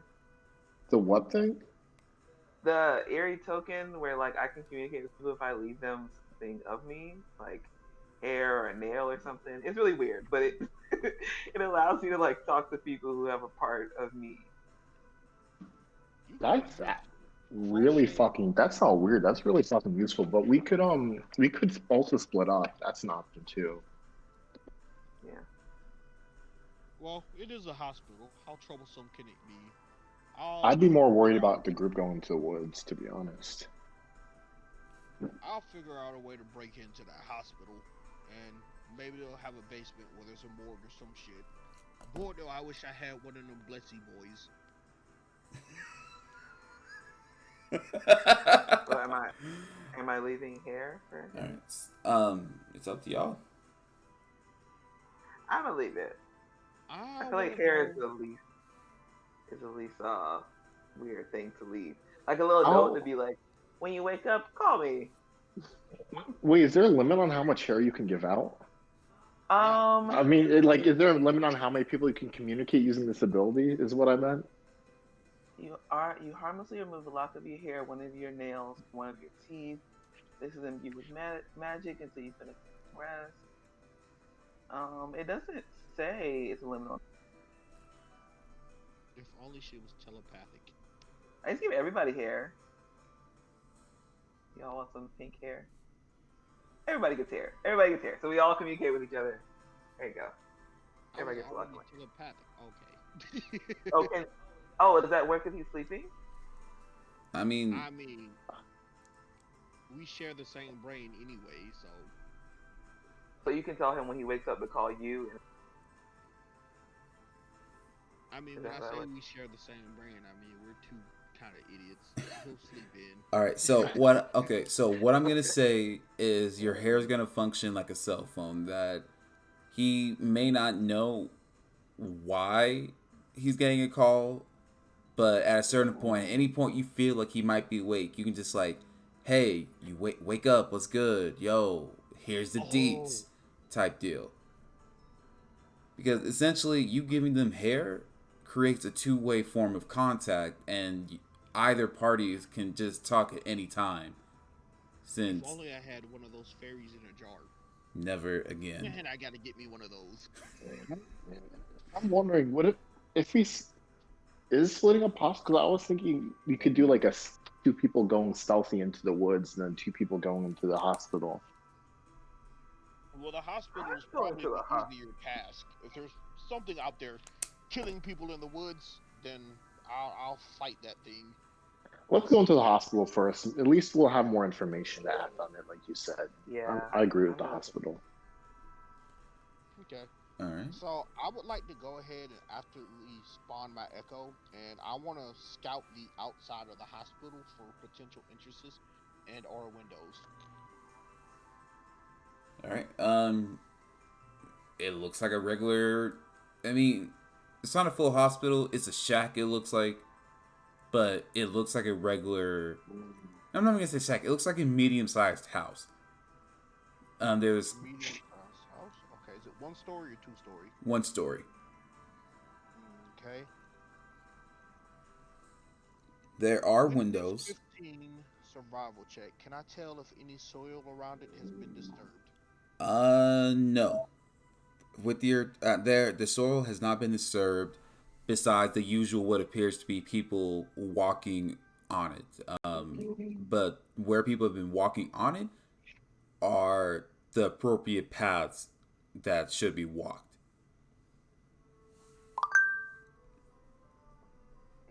With this perception check of 6, do I smell anything weird from where I'm at? With your what? I said, do I smell anything weird from where I'm at? No.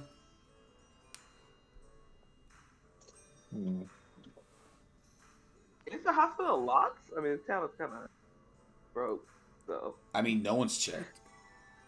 I'm just investigating the outside to make sure things appear as normal for right now. That's all. Yeah, if you need somebody I can. Yes, that's true. It's gonna be a mimic. Wow. I'm not necessarily wondering about mimics. I just hate to touch the doorknob and then there be an explosive fireball rune on that bitch. Yeah, that's true. We do have problems with doorknobs too. I think. Can I? I'm gonna send my Echo to just try the doorknob and see if it opens. Okay. Give me a sleight of hand check.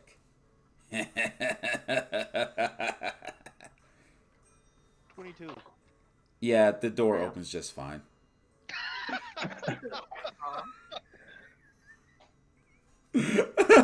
It was never locked. It's a broke ass town.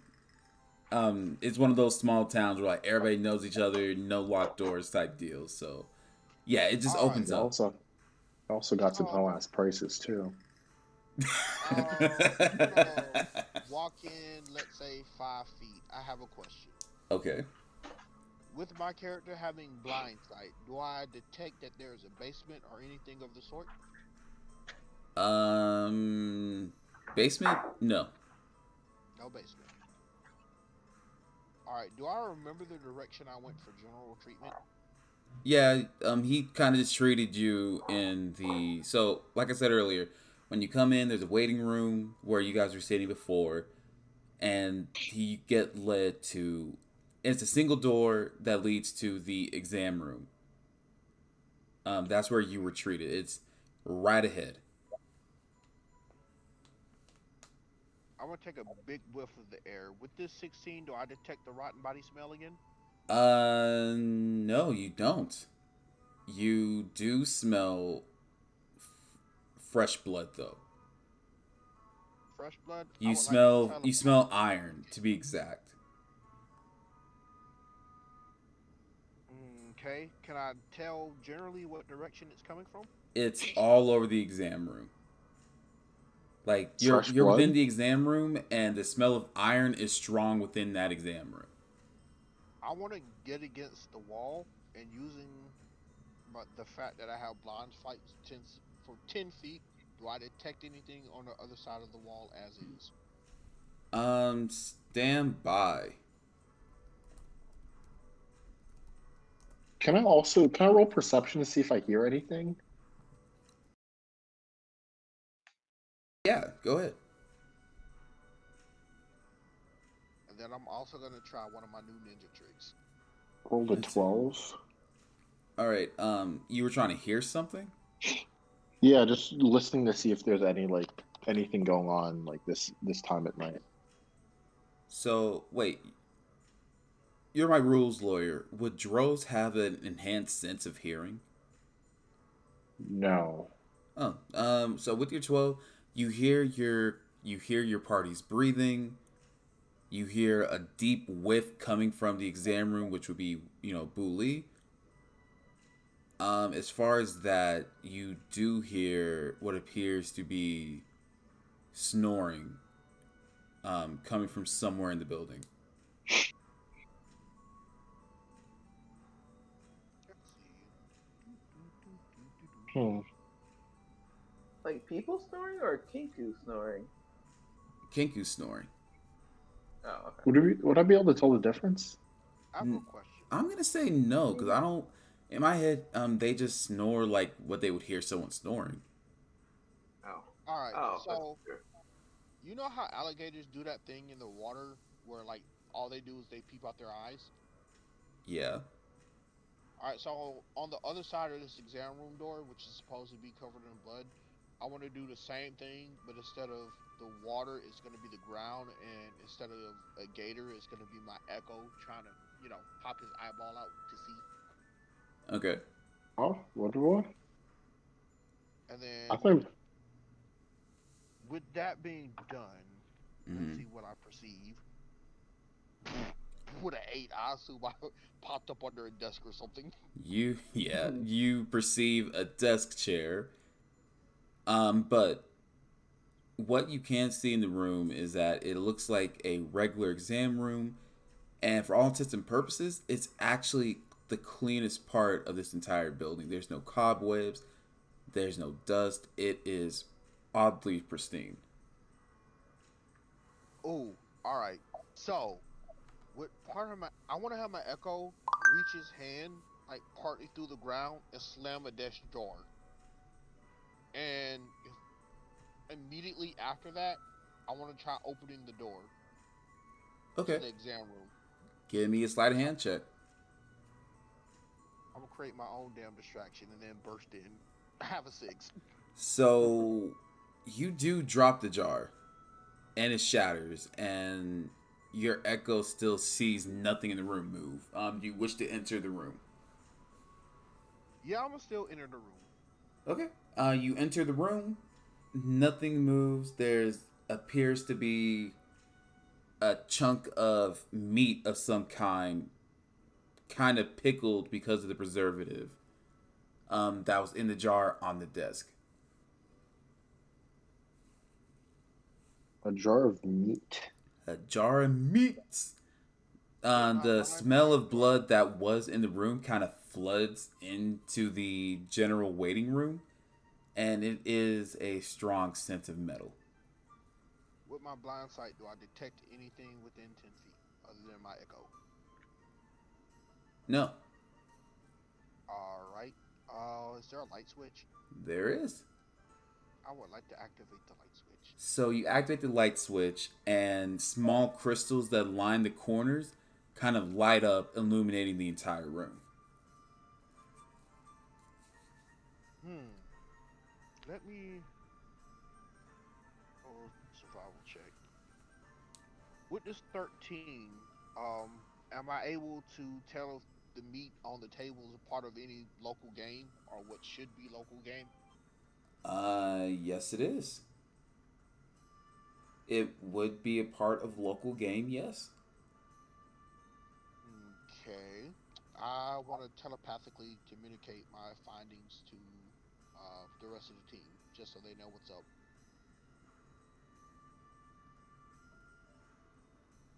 And then I wanna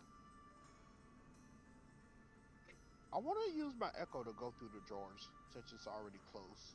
Let me give you an investigation check. Do I find anything about the bodies?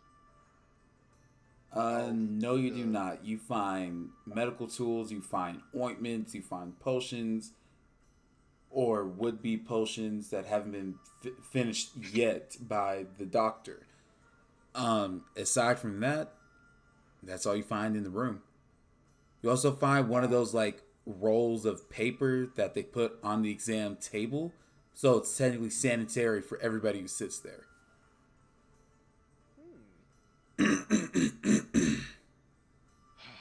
Doesn't look like I'm gonna find anything useful about this death knight thing lurking in the woods. Can't find any records about the body. The meat here appears to be local. Wait a second. They don't have any local game, right? I would say the humans count as game. I was also gonna say that, but I was like, oh, I don't know. Alright, wait a flippity. you have lizard people. It's survival. They literally didn't have enough meat to have at the pub, and I was just like, how y'all got extra like this? Okay. These are very. Oh my god.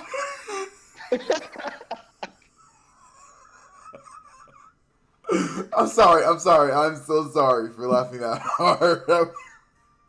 Okay, sorry. Bully, you were saying wait a minute. Why do you want to wait? Do you have another question? I was saying, wait a sec, because Bully just realized that there's meat here, and there's a meat shortage, Yep. and nothing in the forest survives. So now I have questions for that doctor. Who Yeah, I was gonna am say now. we We need to check him find out. him. We need to find him, bind him, and torture him. I mean, question him.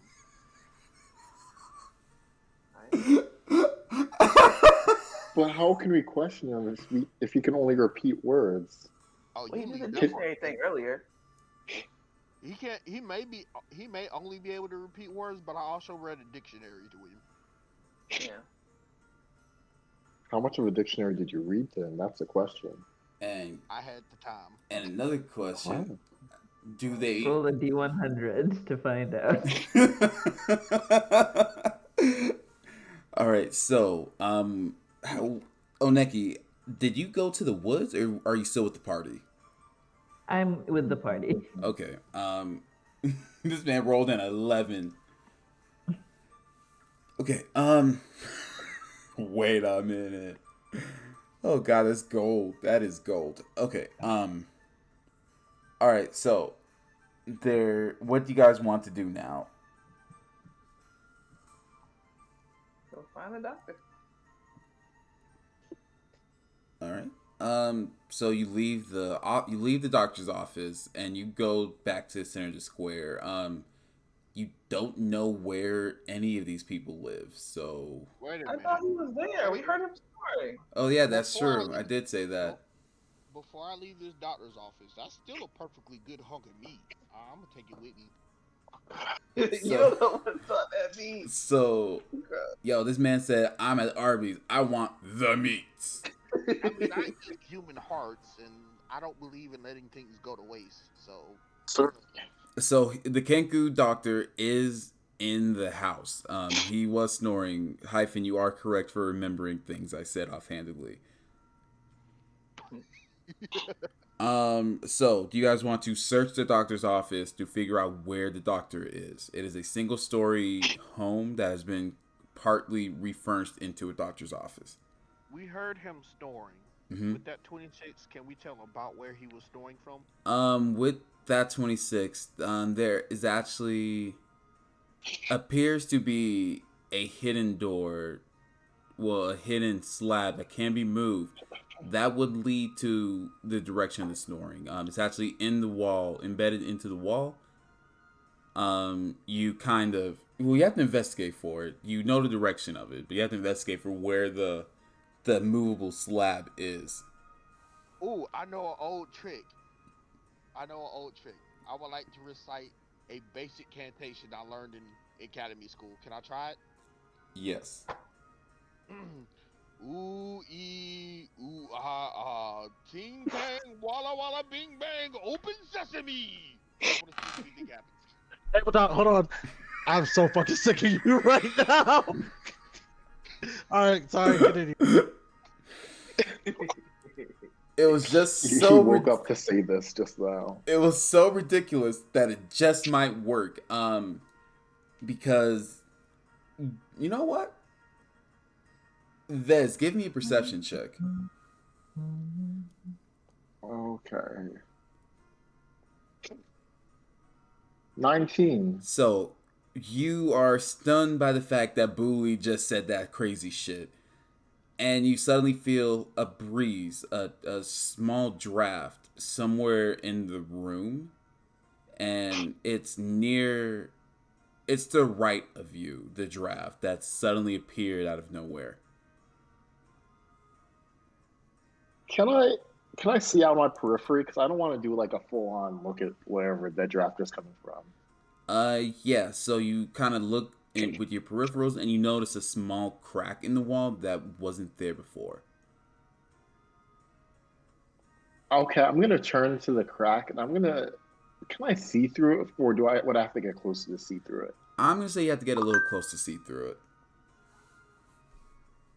Does the crack look like weird now that I'm looking at it directly? Yeah. So you look into the crack directly, and what appears to be the living room of kind of the doctor's living quarters. So you can see into his living room. It's actually very well furnished for a bachelor like the doctor. Oh, the crack is an opening to the living room. Yeah. Okay, okay, I'm gonna look inside. Well, but I'm gonna before I roll the look inside, because that's a very weird. This is I don't know about this. I'm gonna roll for stealth before I do this.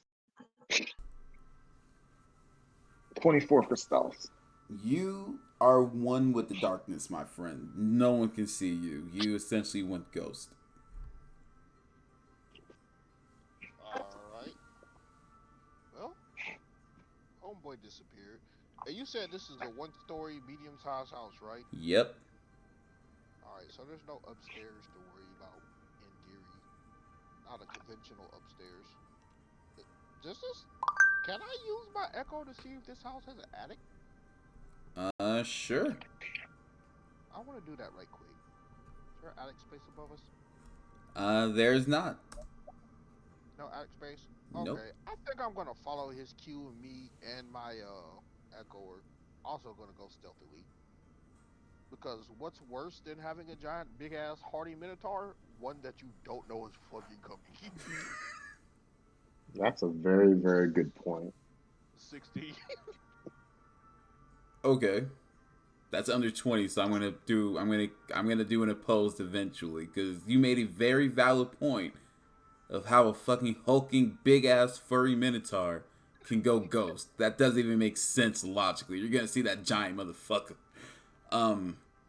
So That's worse part. That's where the intimidation bonus comes in. okay, Batman.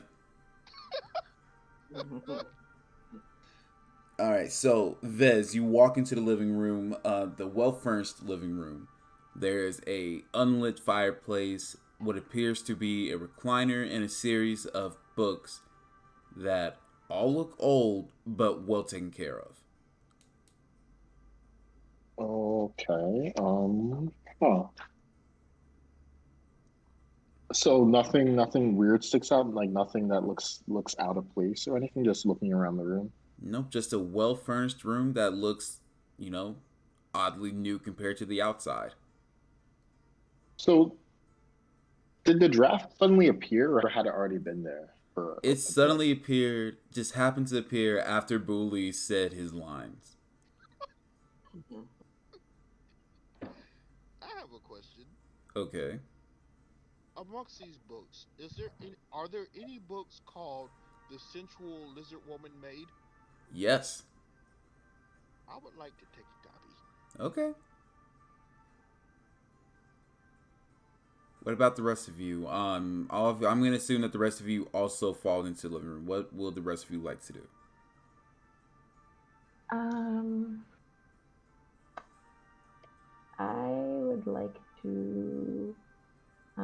If there like records or like written files or anything, I think Oneki would like to investigate those. All right. What are you trying to insight, Booley? Any other doorways or hallways from the living room? There is one hallway leading to two rooms. Okay. Can I tell if either one of them is a bathroom? No, not from the door. The doors are identical. Oh, okay. Well, I'm gonna advance till I'm on one side of the door. I want to use my echo to peer his head through the door to the left.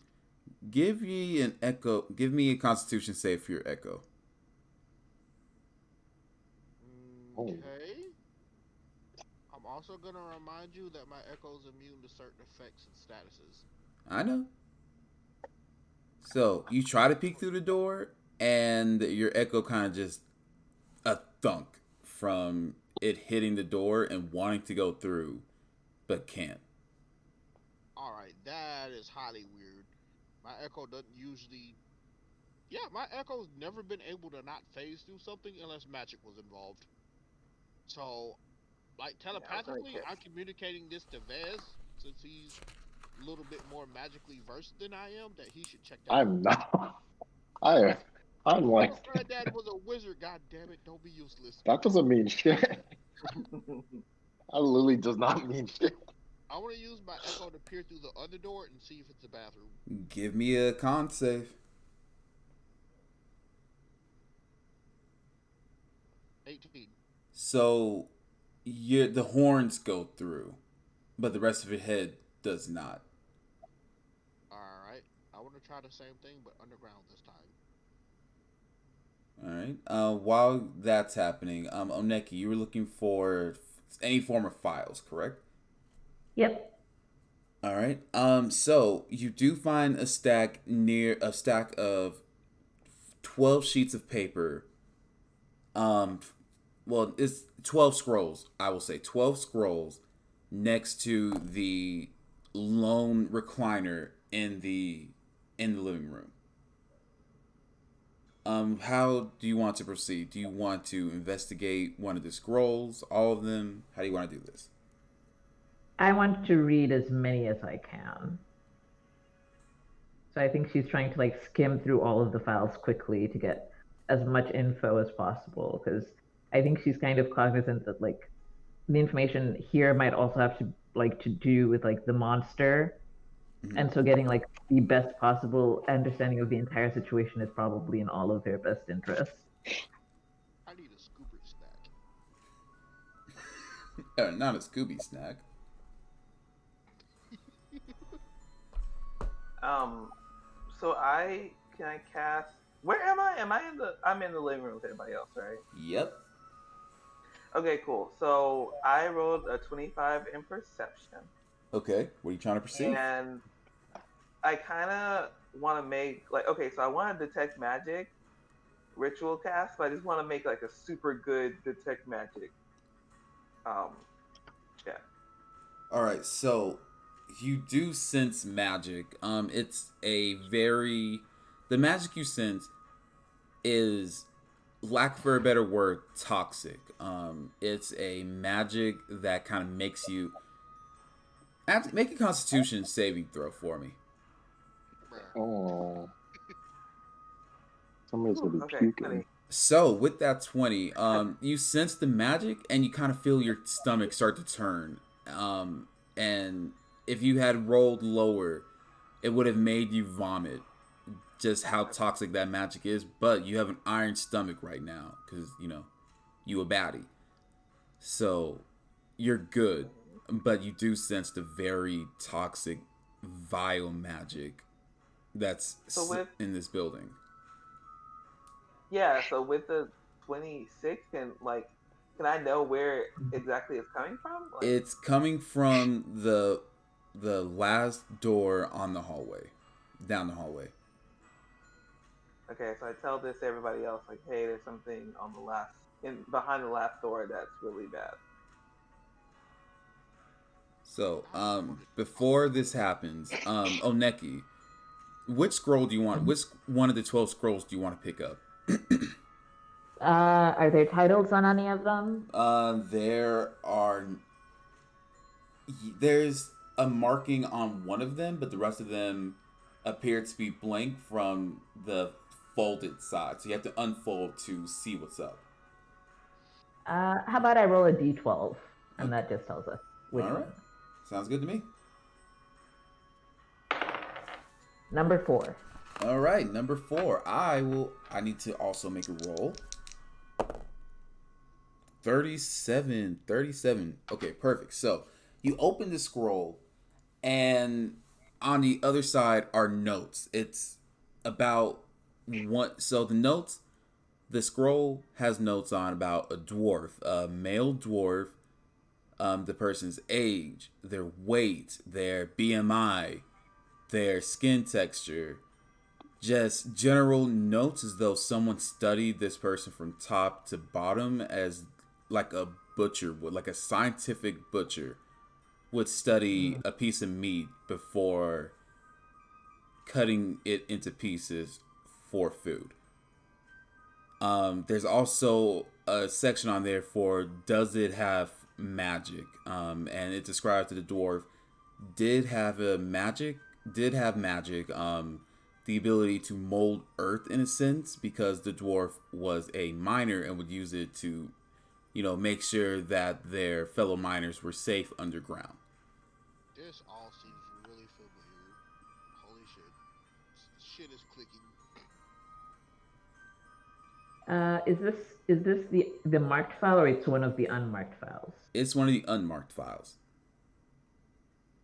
I go to open the marked file. All right, so let me roll again.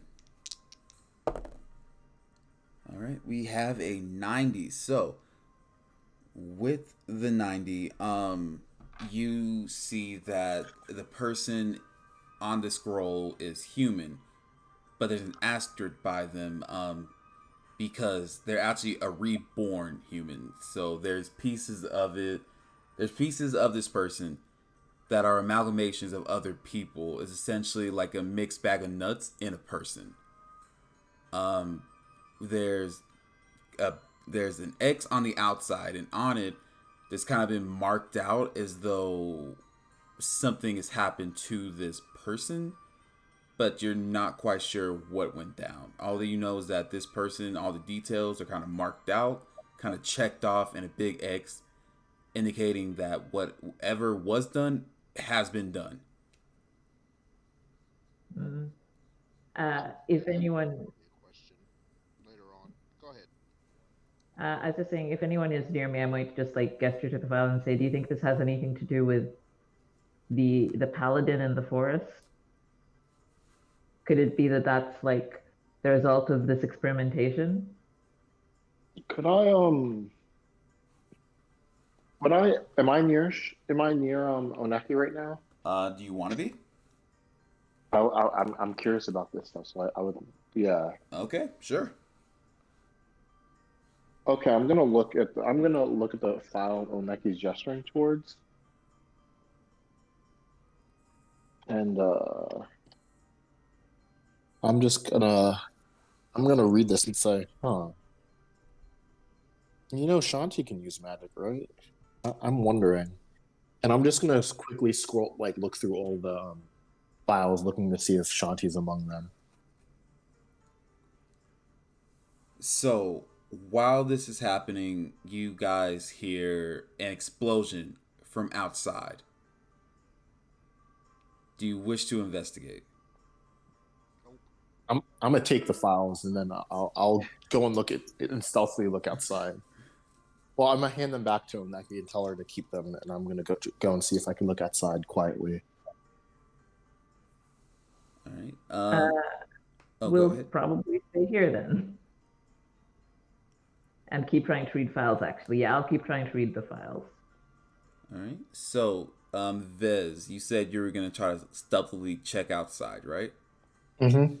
All right. So, when you look outside, you see fireballs raining from the forest as an armored person with a glowing sword. It's a sword, but there's runes etched into it that are glowing. You see the fireball spreading across the town, and you do see Fiona run out towards the person, and the armored individual strikes her down immediately and burns the body. Yeah. They then try to run into the inn, stop, and look towards you, Veston. I'm just gonna be like, shit. I'm just gonna go running into the place fuck stuff and just be like, yeah, we need to get the fuck up out of here. And I'm just gonna duck through the window, making it like as if just crashing through it. I'm just running, making a beeline in the opposite direction. So from here, before we go anywhere else, I could end the session here. We can pick up next week, or we can keep going for like 30 more minutes. It's up to you guys. Do I hear Vez? Like, does Vez come back past the hidden entranceway? I say this loud. I'm saying this loud, like as if I don't care who else's attention it is, because the town's being fireballed, and I'm just gonna be like, yeah, I'm saying this loud, trying to get everyone's attention. Because I think I know another incantation. Oh fuck! I think I know another incantation. Also, Yazel's asleep for this. I hope he's doing okay.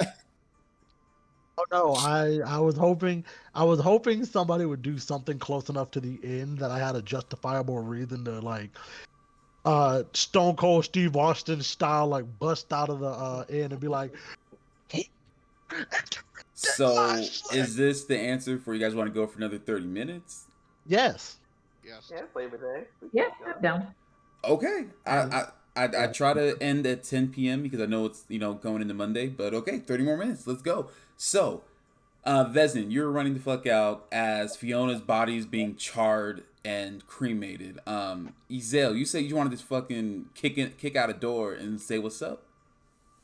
Yeah, so I hear all of this fuss going on outside. I'm kind of pissed off because this is the second time in the night that I am awoken from my sleep. I grab my shit. I literally like go down to the lobby to see that shit popping off outside, and in a no uncertain terms fashion, I bust through the front doors and I'm like, yo, what the fuck is going on? Why the fuck won't y'all let me sleep? So the armored individual looks at you. Their eyes so right now their eyes are glowing a fiery orange. Mm-hmm. They look at you and a green light kind of scans you up and down, and they kind of crick their head to the side and lowers their sword and looks around for something else. Oh, is that the case? Big mistake, buddy. How far would you say this thing is from me? Let's say 15 feet, pal. Oh, 15 feet, even freaking better. Are they still looking at me? Are they still looking at me? No, they are looking away from you. They're kind of trying to look for something else. They Oh, looked you so up the and down. 17 And hit? is it I'm magic? sorry. Is it magic? Yes, it is. Tell me how you want to do this. Bet. Seeing that they like lower their sword, look away, I kind of just like, you know what? Let's see if this will work. And I raise my hand in the sense of like pulling a bow, and just light is forming outside of my hands. I take aim, center mass, and I just let go as if I'm letting go of a bow. So while this okay, so this happens, right? Okay. They look back at you. Their eyes are still green. I just want to emphasize their eyes are still green, and they point the sword towards the arrow that's coming in, and the sword kind of absorbs the magic bow. You know, I had a feeling something like this was gonna happen, but I wasn't sure. But here we are. Ooh, seeing that, I smile even wider. Even better. I don't have to fight from a distance. I pull two daggers out and I kind of wait and I kind of look around to see if I see anybody else. Do I see anybody else from my party near here? No, you do not see any member of your party. Ooh. Do I? I think Vez, once he realizes the explosions aren't gonna go his way, he's gonna try and see if he can get like a long range visual on this thing. All right, so while that's happening, Ezel, paint me the picture. What are you gonna try to do to this mysterious being? They just absorbed your magic arrow. Give me the spice. Oh yeah. So, seeing that obviously short, medium, and long range magic ain't gonna work, I decide pull out my daggers because fuck you, I'm going in. I'm pissed off. I run towards the being, and with everything in me, I literally just try to like grab it and with a lowered sense of with a lowered center of gravity to bring it to the ground before taking a strike with my dagger. So they are downed. I'm gonna let you have that. They're downed. Are you on top of them? Uh, kind of, but not like completely on top of. It's kind of like my knee is on them, but like I'm still up enough that I have like a reasonable reach advantage over them. Give me a perception check. Alrighty, click click. 16. So with your 16,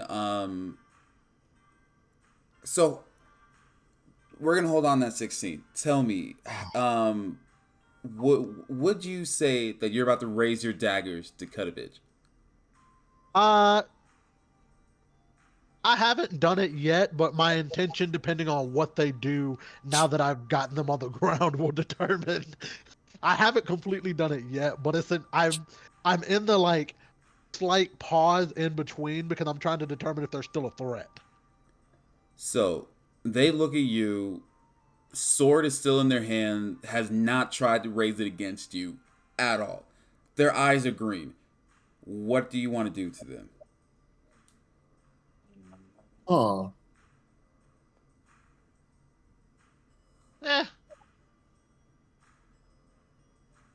Oh, blessed. Did the 28 hit? So you go to hit, and it does connect. A 28 hits. It connects with the couch.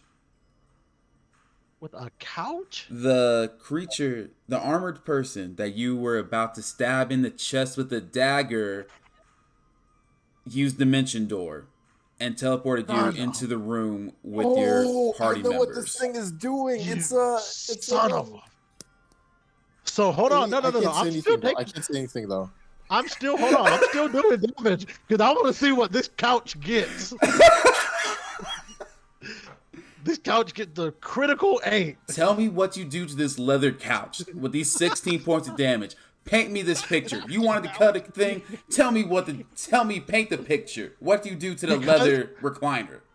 I'm gonna say because I didn't realize that I got teleported into this room with all of my other party members and everything else. I'm literally just going in, slicing left, right, and center. Anything that's inside of the couch, so like the fuzz, the feathers, whatever's inside of it, is like viciously flying into the air. And like all you hear is just my screaming, and I'm like, and like The I audio I rip peaks. I viciously rip one of the cushions and like send it flying across the room with one of my swings. So are all 5 of us now in this living room beyond the point of the hidden door? I thought Vez ran. I want to try to close it. I want to try another bullshit cantation. Ah. I did dash this for safety. I did say I bust through a window. So everybody except Vez is currently in the room. I think I'm Hey, ready you to ran jump out the outside of the window. door, Basically. so I'm gonna close the door. No, I'm not gonna. Sir, you're not gonna move. You're not gonna come move the door. So you're not gonna leave the door open? I was gonna baba uma mau mau baba uma mau mau mama say mama sa mama kusa. Oh my lord. All the reference. Oh my lord. So, Logical basics. so the door is now closed. Vesden, you say you hopped out the window. What are you doing?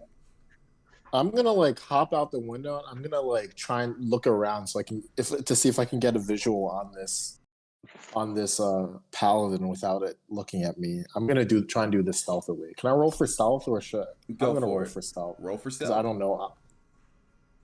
Give me that stealth. 28. Fudge. All right. So that 28, you are one with the knight. So with that, yeah, I'm not even gonna check passive perception. I'm not caring about that right now. So, you are. Oh wait, it's true sight. Crazy. Oh, that's awkward. I had to look. I'm Wait, sorry. how far does it have true sight for? 30 feet. 'Cause that's a. I can see in the dark up to 120, so I would not get close. I would, and plus I could shoot from like 150, 100, like at least 600 feet. So I'd like get as close as I can to see it, at least. So, Vesden, you see the armored individual get up and search and just scan building to building to building. And their eyes go from a jolly green to a flaming red. They walk around the village, casting fireball on a few more of the buildings. They then kind of throw something. They throw an object into the well, and they kind of head. They head towards the woods, but they look in your general direction, and they say, "It is not safe," and walk back into the woods. So while that's going on, I want to open the door at the end of the hallway. Oh my god! Okay. Okay, so did Ved see this exchange between the paladin and Uzael? Yes, I'm gonna say you did see that before I'm jumping gonna out the hop window. back in through. I'm gonna hop back in through the window because now that I know that the party's back together, and they're not leaving. But also, I'm gonna take note about everything I saw because Vez has some theories based on what he saw. I think I'm ready to jump back in the window. So we have heard the paladin say that. You wouldn't, but Vez did hear the paladin say it is not safe. Yep, looks like we're checking out that door. All right. Yeah. So now the entire party's there. How do you guys want to do this door thing?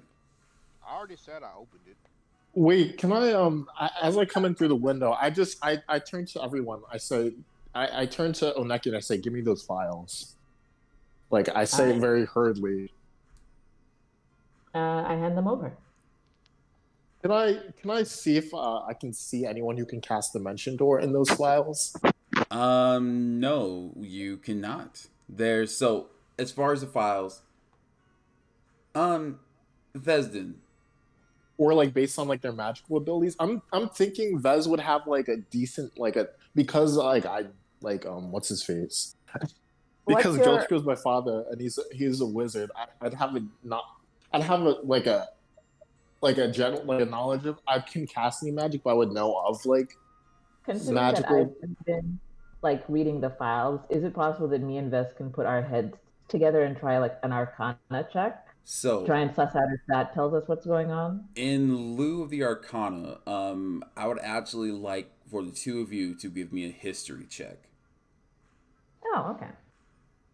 Okay, because I have a theory about what happened, but I don't want to share it. I want to come to the conclusion. You said history? Yep, I need both of you to give me a history check because this is going. This may actually, the way this is going. Oh, okay, yeah.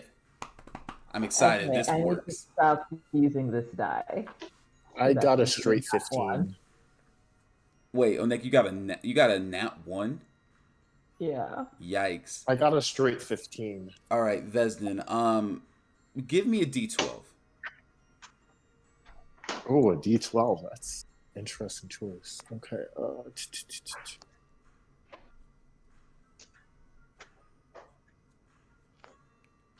10. All right, lucky number 10. So you open up the 10th scroll and you remember and you see the information, and there's also a picture there of the person in question. You remember seeing this person on the train. You remember them coming with you to the village, and you have not seen them since. Do you wish to open scrolls 11 or 12? I'm gonna open scroll 12. Number 12. You open number 12 and you see the notes. And I want to be very exact with these notes because I feel like that's very important. I am exact with those notes. You see on the notes, you see the description. You don't see a name or picture just yet. You see the description. Gender is male.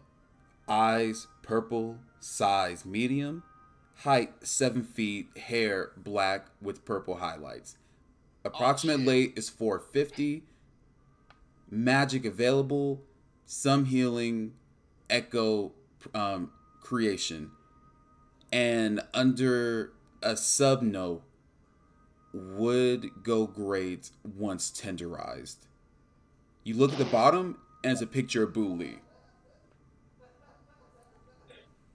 I'm gonna just look at this. I'm gonna say, hey bro, you might want to look at this. I hand it to Buli.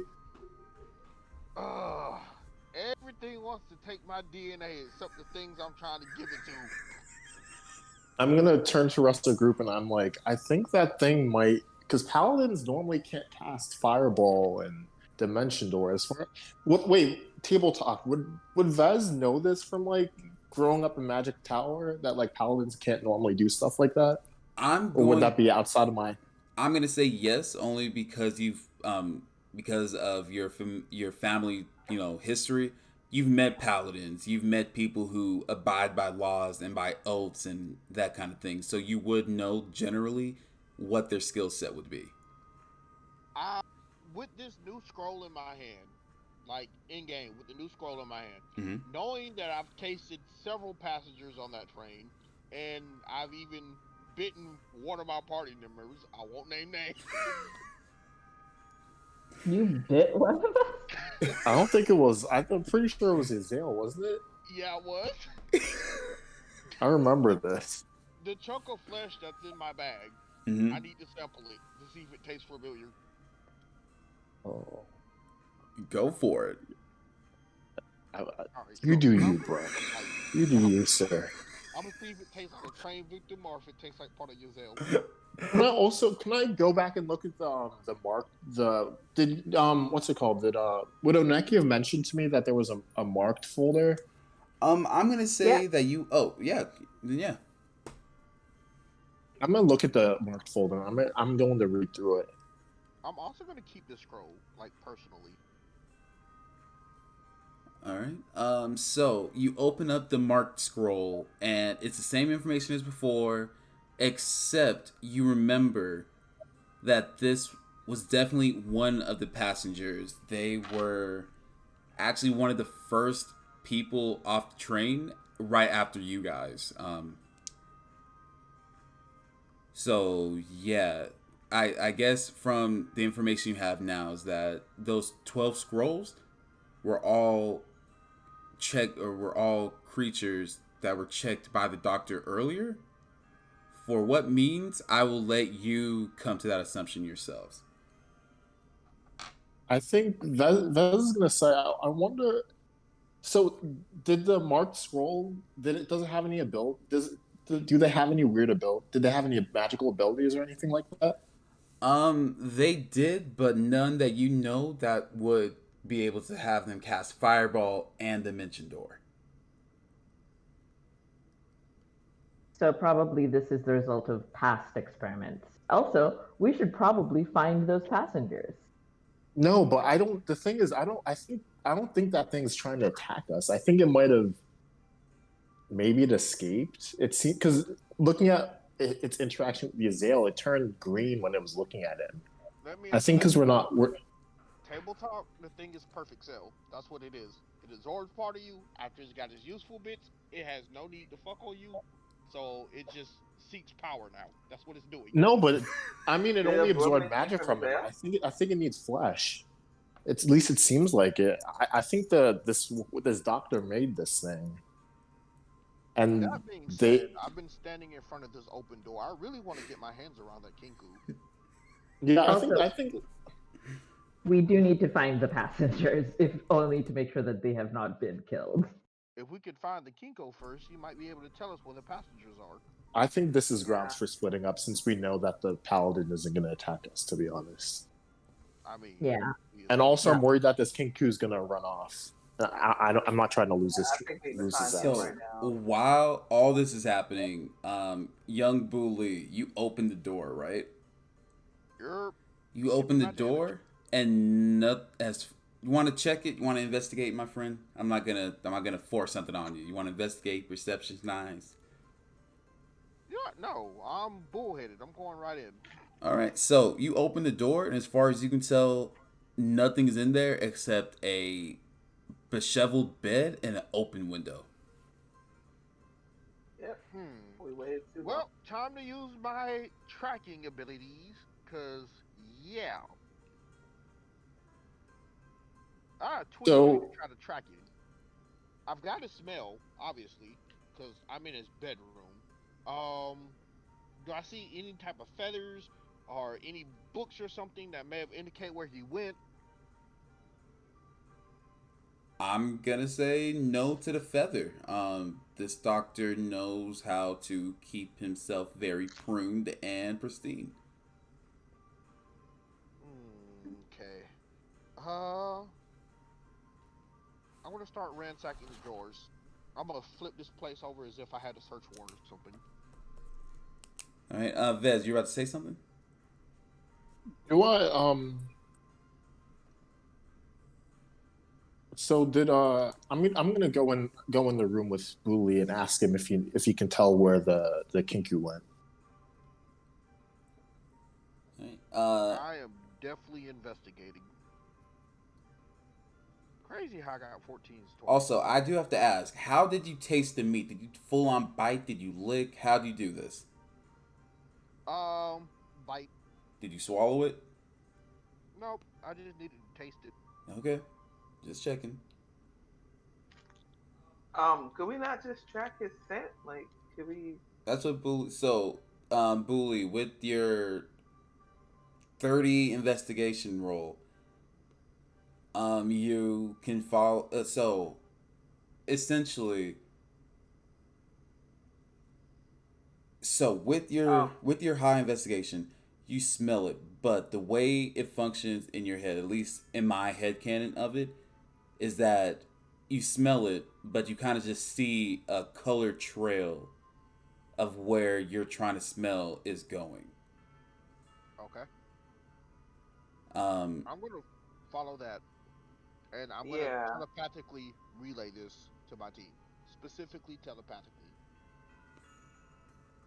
All right. Because while I So can't point them to the colored trail in real life, I can share my thoughts, and I have when my character thinks it's like a movie scene or some shit, and I can share that with them, so they can see what I'm seeing in their head, but as a thought. sounds good I to me. think I'm gonna change into a wolf follow. Oh, All right. I mean, it's wild shape. So what? So we have Hyphen and Bully trying to hunt down the Kenku. Vez, Yizel, and Oneki. What would you three like to do? Would you like to try to figure out where the armored individual went in the woods, or do you want to follow your friends and hunt down the Kenku? Hold on, before we do that, has anybody even calmed me down? Because I'm still kind of in a rampage. Last y'all heard of me, I'm just ripping away at the couch. Nobody said anything. I Did anybody, I purposefully sat back and listened to y'all and was like, is anybody gonna actually stop me? Because like I'm still rampaging. Because I planned on burning down this whole medical shack when I got done. I So think like I'm still just ripping away at the couch right now. Is anybody I gonna think like? Hideki is hoping you'll like tire yourself out. So she's keeping an eye on it, but she's like just like talking to Vesden, and she's just like, so if you want to go find out where that thing went, I do need to like ascertain where the passengers are, if only like for my peace of mind.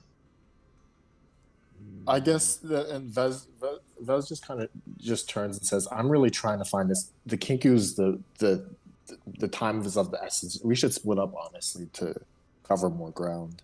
I think." So she's going to turn to our friend, getting touched, and she's like, "Hey, you got a second, dude?" I'm gonna take a pause and just kind of look at you. I'm still just seething with anger and like rage because I'm still pissed off that I got woken up. So So the passengers are, I don't know where the passengers are. They could be fine. They could be locked in cages ready for experimentation. And if they are locked in cages ready for experimentation, that's a whole lot of heart that you can put on some guards while I free the passengers. You in?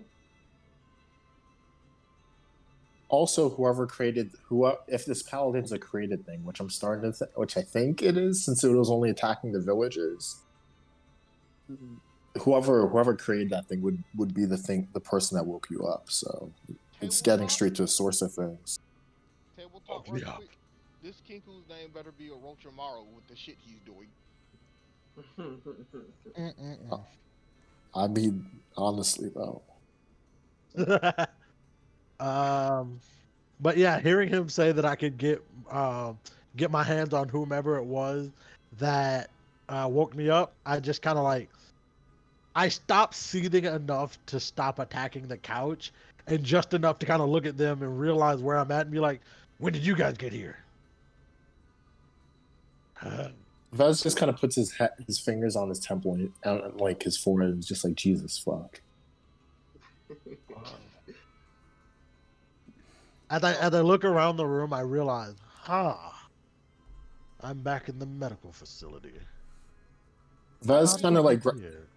Vez kind of like grabs him by the shoulder, like to kind of like get him to focus, and just like this the Kinku doctor experiments, possibly making a chimera paladin, whatever. We need to find the passengers. Hyphen is in her wolf form, running on all fours, right? Yeah. So I want to be inspired by that. Can I run on all fours too, as if I was a bull? Just me and Hyphen off in the wind, tracking together. Sir, I will never stop a bro moment. Bro down. Yeah, did we leave them? I think we're already gone. I think. Yeah, we're gone. I mean, yeah, it seems like we're just the split's already happening basically. All right. So But, for my back to you, mental health, who is going towards the Kenku and who's going towards the Paladin? I guess I'm going wherever Vez is going because he said something about getting to kill somebody. So Which, I think me, Oneki, and Yaziel are probably going to find the passengers. Oh, the passengers. Okay. I heard kill. I don't really. Wherever we get to kill somebody. That would be with Booley and Hyphen. Yeah, we're specifically going to kill him. Damn That's it! what we're Oh doing. well. Oh well. They've already left me. I'm going with them. I'm going with Vez and Oneki, but I am going to make sure that if I come across something I can kill, I'm killing it. Listen, all I want to do is make sure the passengers are somewhere safe. So if it turns out they're just in the inn, we'll go straight after the Kenko. Y'all have a mental Deal. map whenever y'all get ready to open my telepath. Yeah. Also, I think we'd still have we'd still have Hyphen's Hyphen's hair, hair? so we can find where they're going once we get things sorted.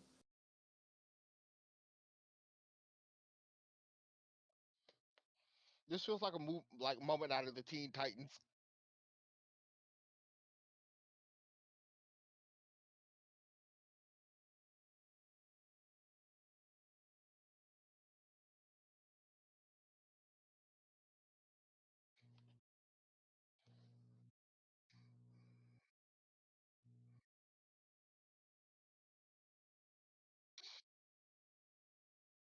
Do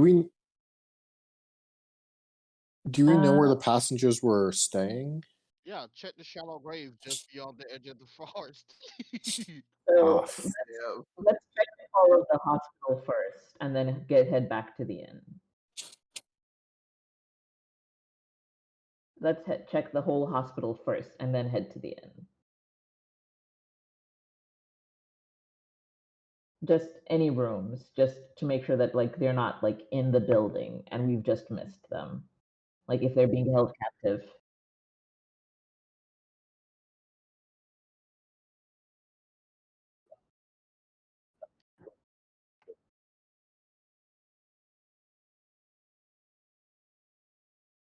Two locked doors.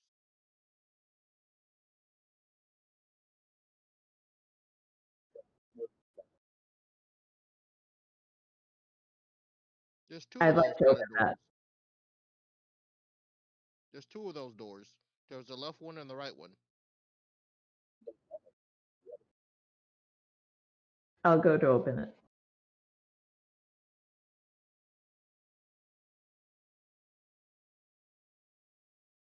I tell Isel and Vesden to stay at the ready, and I just open it quickly.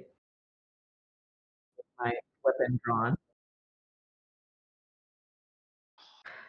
Okay. Let's go check at the inn. I wanted to clog that damn toilet. You not slick.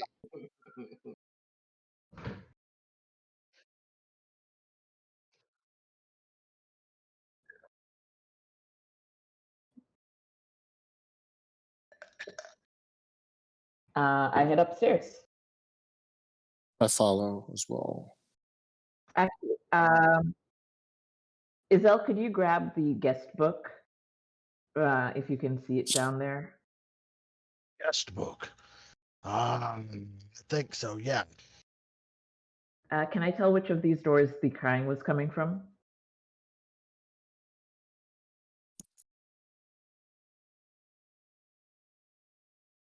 I knock on the door.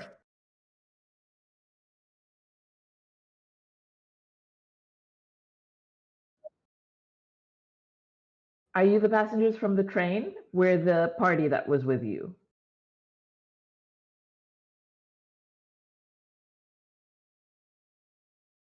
Yes. Please open the door now.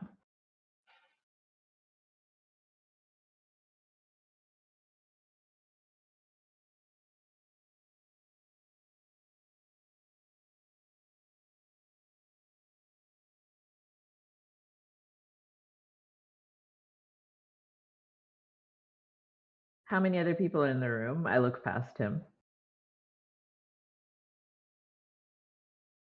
Do you know if the other passengers are staying at the inn as well?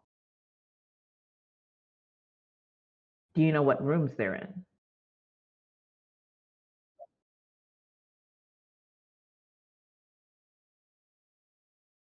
Okay, I need you to go to the rooms, start knocking on doors, find all of the passengers.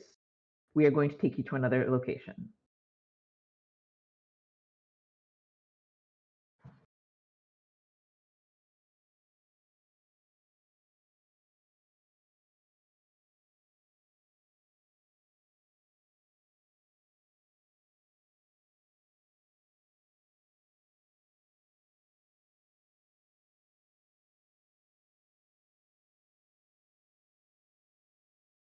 Yes.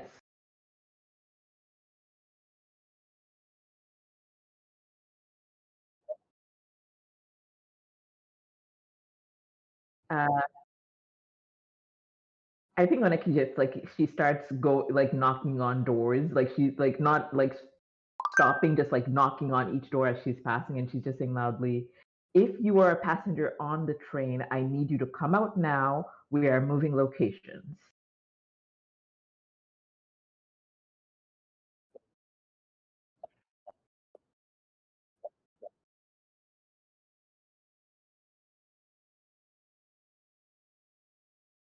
There's been an incident in the town. There was an attack. It's not safe here right now, so we're going to be moving locations until we've determined that it is safe to return. I was just gonna do like a quick aside to Oneki and just kind of say, where can we move them with that time? And I do this quietly so nobody can hear me. I'm just saying, where can we move these things with something of that kind of firepower? I don't know if there's anywhere in this shit ass town that could protect Well, against that. I think I'm trying. I think she's also whispering, and she's just like, "I'm trying to protect them from the doctor." I think we'd established that the paladin isn't really a threat to us. I don't know. Counts towards the passengers, but like that doctor had files about us, and clearly people in this town have been covering for him, and I don't want the passengers where I cannot keep an eye on them. I whispered this as well. I just kind of say, I'm still not 100% sure. I think the paladin didn't attack Yazel, but I have to see if Yazel was in those files because maybe the paladin's still under the doctor's control and is collecting the things. But I'm leaning towards what you think. And while she's talking to them, I'm just flipping through the files trying to see if I can find a file on Yazel. So as you're flipping, you see the file on the bugbear that's in front of you. You see the damp fear from the second floor. You see his fearful pal, and you see the other 3 that were on the second floor also in the file. You get to file number 12, and it is Yazel. Yeah, I'd rather. I don't know if the doctor already. I turned to all the 3 of them. I said, "Did the doctor do anything weird to you?" Wait, so am I 512 or 11? Your file 11, Yazel is 12. I turned to the passengers and I just say, "Did the doctor do anything weird to you when he treated you?" Maybe it's when they drink the potion. I'm sorry, I'm not there. Young Yizzy. All I did was he scanned me and then he gave me a potion. Oh, and he also did this thing where what is it? He healed my burns. I don't know what the real establishment of it was. It's some sort of magic I've never seen. The people of my village never had this sort of magic. And you don't feel any different at all, do you? No, I'm still pissed off that I didn't get to finish my long rest, but I feel no different than usual. So it could either be that the doctor. I'm still not sure if the paladin is working with the doctor. That's the thing. Like it doesn't seem like he is, but it could be the case that the doctor already got what he needed from you, and so the paladin's like, "Oh, you're not on the list of people I need to hunt." But assuming these passengers, they still might be at risk of being hunted by the paladin. But the paladin can also. I'm not sure about the paladin's the weird thing. Depending on what the others find, that'll help us figure this out. Tables out right quick. Yes. So, I know right now our initial plan: find the Kinku doctor and interrogate, torture, probably kill him. But as far as this paladin goes, if it's already kind of programmed to be friendly to us, why don't we figure out how to turn it? I don't know. And the question is, I don't think we'd have to regroup to do that because I'm pretty sure half of us. We'll take the time to do it. I don't think half of us. I don't think half of us can capture that thing. To be honest. I think we need the entire group to be able to take that thing on if we need to fight it. If we capture the Kinku, then maybe We the should be able to Kinku knows control how it. to control it. Yeah. We just But gotta we have to capture get the. We can decide that after we get the Kinku. After you guys get the Kinku and beat the shit out of him. We'll beat the information out of him. All right, let's resume. All right. All right. So Oneki, you guys have 5 of the 10 passengers. The rest of the 3rd floor is empty. What do you want to do? Does anyone have any idea where the other passengers are? No. Did they mention anything to you at dinner? Did you see them leave the inn at any point? Do you know if they got to the inn? The bugbear says, I saw a few of them earlier, but I went to bed. I'm a sleepy boy. And I turned to Oneki. Oh, go ahead. I was gonna say the damn fear and the bugbear. The Famfear and the Fearbowl basically say the same thing. Okay. I turn to Oneki and I just say, so there are 12 files, 10 passengers, and then Uzalen, and Buli. That's why is he experimenting on all 10 of the passengers? That's the quote. Unless he has files on people he should take things from. Do the files give any indication of like I should leave this one alone? This one has interesting abilities, so on and so forth. No, the files themselves just indicate their general description and if they have and if they can cast magic of any kind. Also, Boolie's scroll specifically said, may taste great if tenderized.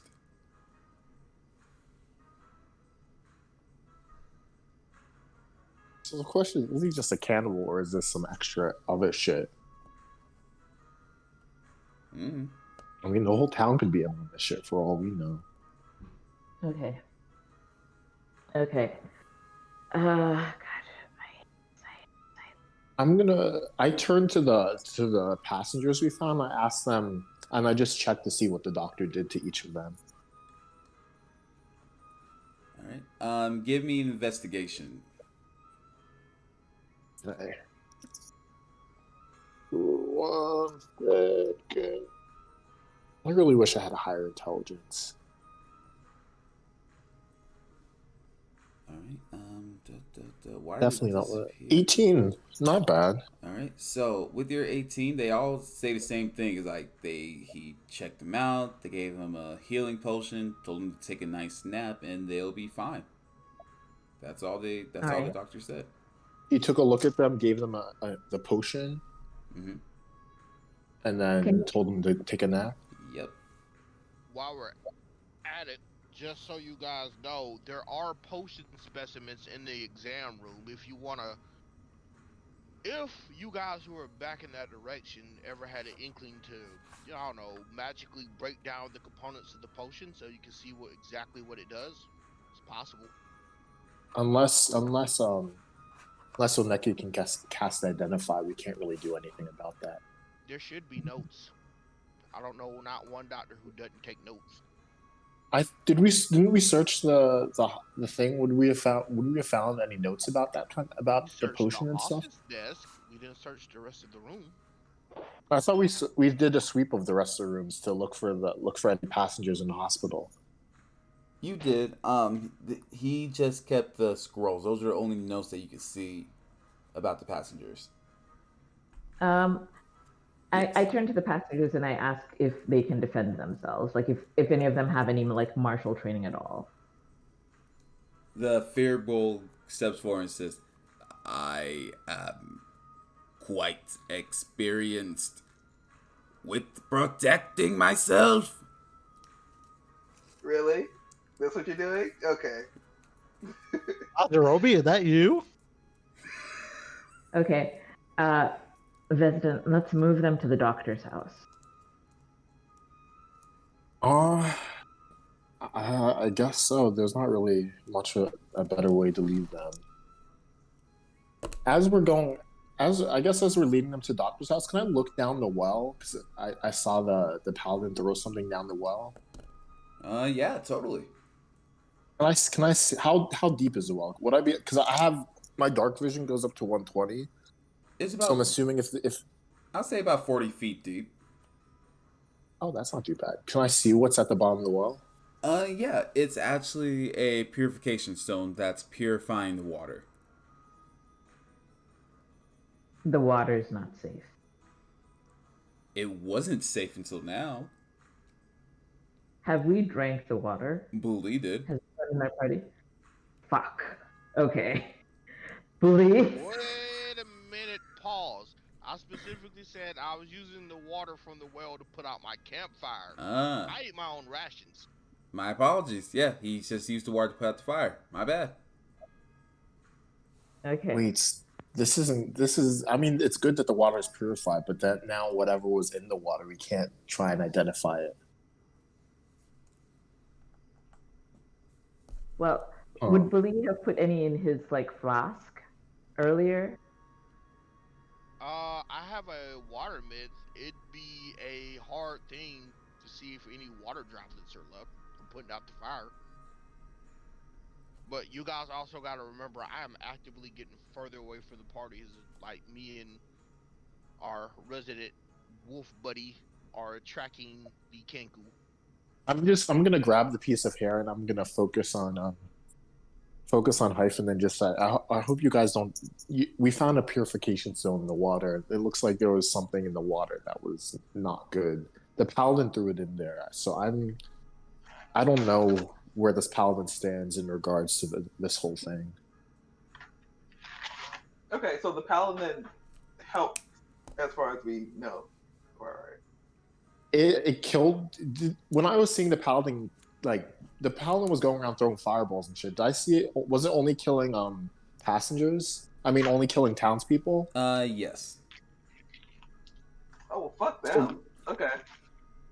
I'm leaning towards a paladin might be a possible ally, I think, but I don't know. So I really don't know. So with that in mind, I think we're gonna close up shop here for this week. I'm gonna keep in my notes that you guys are taking the townspeople to the doctor's office to be quote unquote safe, and that our good friends, the dynamic duo of Bully and Hyphen, are chasing down the Kenku. Okay. Sounds good. All right. Sounds good. Yay, my character is useful. Yay, you guys are theorizing about what's happening. I feel really cool. I feel like a cool boy.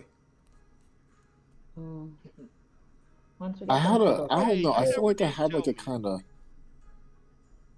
I was gonna say, you never did tell me that chunk of flesh that I took from the doctor's table. Did it taste familiar? It did. Okay. Was it a passenger or was it Yazel? Passenger. Oh, okay. When did you bite the passengers? When doesn't he bite somebody? He literally just goes around licking people. This man, literally, I'm about to say, But this man has bit me. He's been a passenger. He's kicked a child. He's flung a child. He's bitten damn near everybody he's come across. I'm surprised I'm the only person in the party that he's bitten. I'm surprised there isn't more of y'all, if I'm being honest. So, damn. you know. Also, that's my one bully-related rant per session. I feel like I have to go on one per session, or we didn't have a good session. So, there you go. So right now, it's just making my brain do work. I'm thinking about what's going on. So what's your theory right now? My theory? Yeah. So I think the doctor made the paladin, but then the paladin is no longer under his control, so he's trying to get. And somehow the townspeople are a part of this, but I'm not sure. And I think the paladin is no longer under his control. He's trying to get revenge on the townspeople and trying to help us out who just ended up in this town. That's my guess. I also had a guess. Well, I'll let you go. Isaac. I'd have guessed that the paladin had something to do with the Fae of old. The way it scanned us like them damn robots did, and the way it's actively adapting like those damn robots. And then it Okay. also was reminiscent of the clone. Like this paladin thing could be the key to fighting them frog clones. It just That is seems like very true.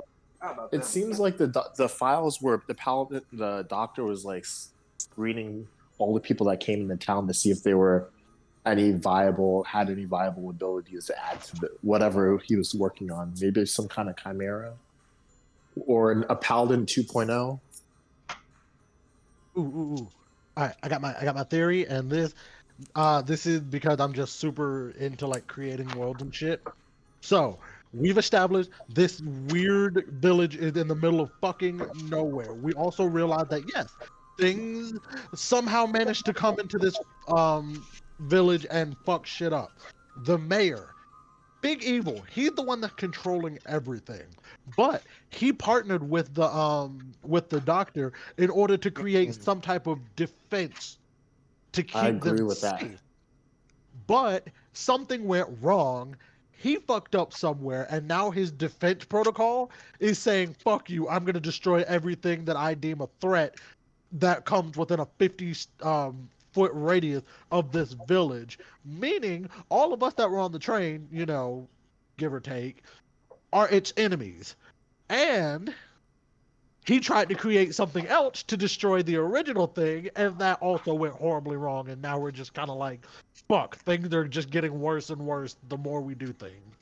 But then why didn't it attack you? That's the big question. I'm very curious as to why it didn't attack me, but at the same Like time, it was fucking massacring the village I people, feel but like then the it saw townspeople you. are evil. I think so too. I think the townspeople are all evil, and for some reason we're not included. It could be the townspeople are part of whatever they're like, are part of this whole creation thing.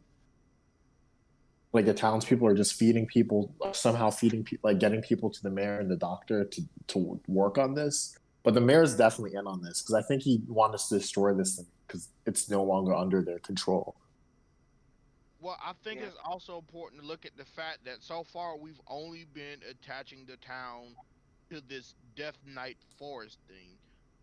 Doesn't it kind of seem fucked up that this town is erased from all maps, and the fact that the town has this overarching aim of like um greediness, or that this town is surrounded by mist constantly?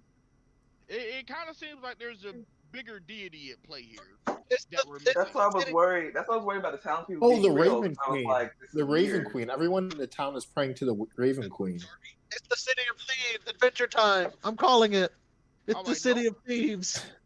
Yeah, I'm like, everybody in the town has been praying to this Raven Queen. Actually, I'm now like, that I think nobody about has it, addressed that. Yeah. I didn't. I overlooked it, but in hindsight, that's actually a very good point because I think everybody in the town that we've ran into has mentioned something about the Raven Queen. Yeah, At least a Fair. good amount of them.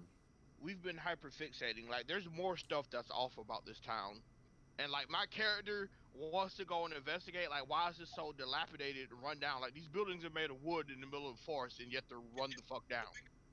Make Well, it it make sense. sounds like the same effect as the mist had. Like when the mist touched stuff and it like made it old.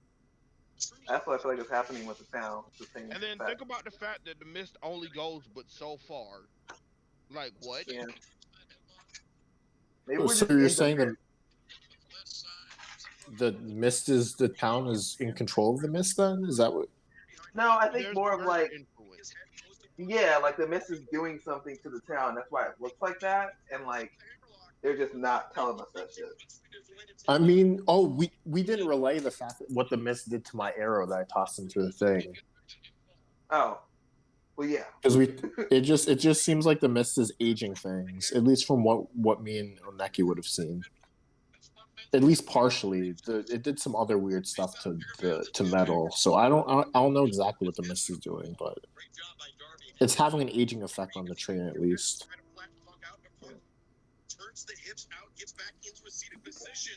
All right. Well, I feel fucking cool. I hope everyone has a great week, and I will hopefully see you guys next Sunday. Appreciate your time, good sir. I feel Sadly, I won't be available next Sunday. I got a Oh, wrestling was show. was Sunday a one-time thing that it worked out for you? No, it's literally roughly 2 or 3 Sundays out of the month. I usually do have something. Oh, is it like a Most Sundays, pay-per-view kind of thing? it's sort of. I'm Like a refereeing. I'm refereeing for a wrestling show in Warner Robins, and the show doesn't even get done until about 8:30. By the time I get home, y'all will be done. We're No, we pretty much don't, done. cause we start at 7:50. That's true. But you also got to realize we got to tear down everything from our show. Like the ring doesn't stay where we do the show, even though I wish it did. It'd be so much easier. hmm. But Okay. even though I won't be available next Sunday, I should be available the Sunday after. So what is that? The 19th? yes. Yeah, I should be. I should be good for that one. We will. Luckily, we split up the way we did then, because it'll be just 2 and 2 next week if we decide to go ahead with session next week. That'll be cool. We will keep you Shoot. updated on everything because I feel really cool that you guys are making theories. And yeah, it's gonna be fucking rad. Also, now that Bully has reminded me of the freaking clone frog thing, I definitely feel like there is something to do with them tied into this. Like I feel like the doctor that's creating this thing has some kind of hand in the creation of those clone frogs. Like he got paid to do that. It I'm not lines letting up. it go. It And what lines about that up. guy? I had What about somebody that weird shadow guy too? Like we never followed up on that. Like it lines the up. shackles.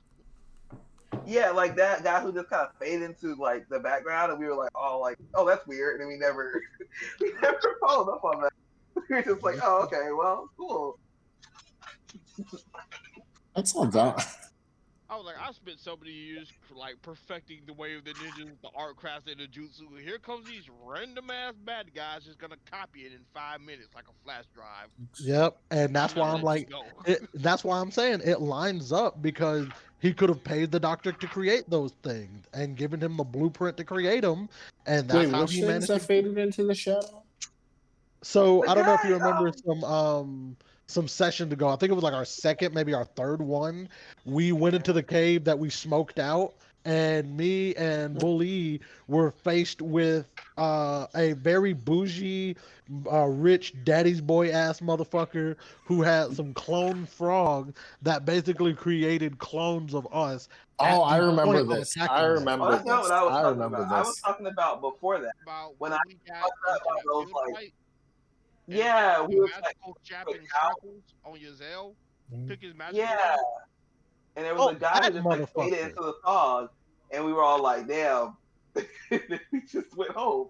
I Like we think we should. were just happy Technically, we enough to finished put our the mission, shackles on. so Yeah, I mean, we technically were we like, finished fuck our it. mission. Yeah, we did. We did. You know, it would be really wild. Is like if like we're thinking of the mist wrong, and it's not that like the mist is like aging things outside of this place naturally, but like it is keeping this place locked in time. And actually, we're at like the very Ooh. beginning of like the dude who has like created the frogs. Like, what if the doctor is like this is like the beginning, and like we've like journeyed back into like that period of history, and like he has escaped from this place or something. Anyway, I'm going to go to bed. I'm very tired. All right. Okay then. I'll see you guys next All right. Sunday then. I'm I- I'm Have a curious good to see how this turns out. I am too now. Hell, golly. All right, Have a night, good week, guys. everyone. Have a Have a good good week. one. Night. Have a good week. Bye, guys.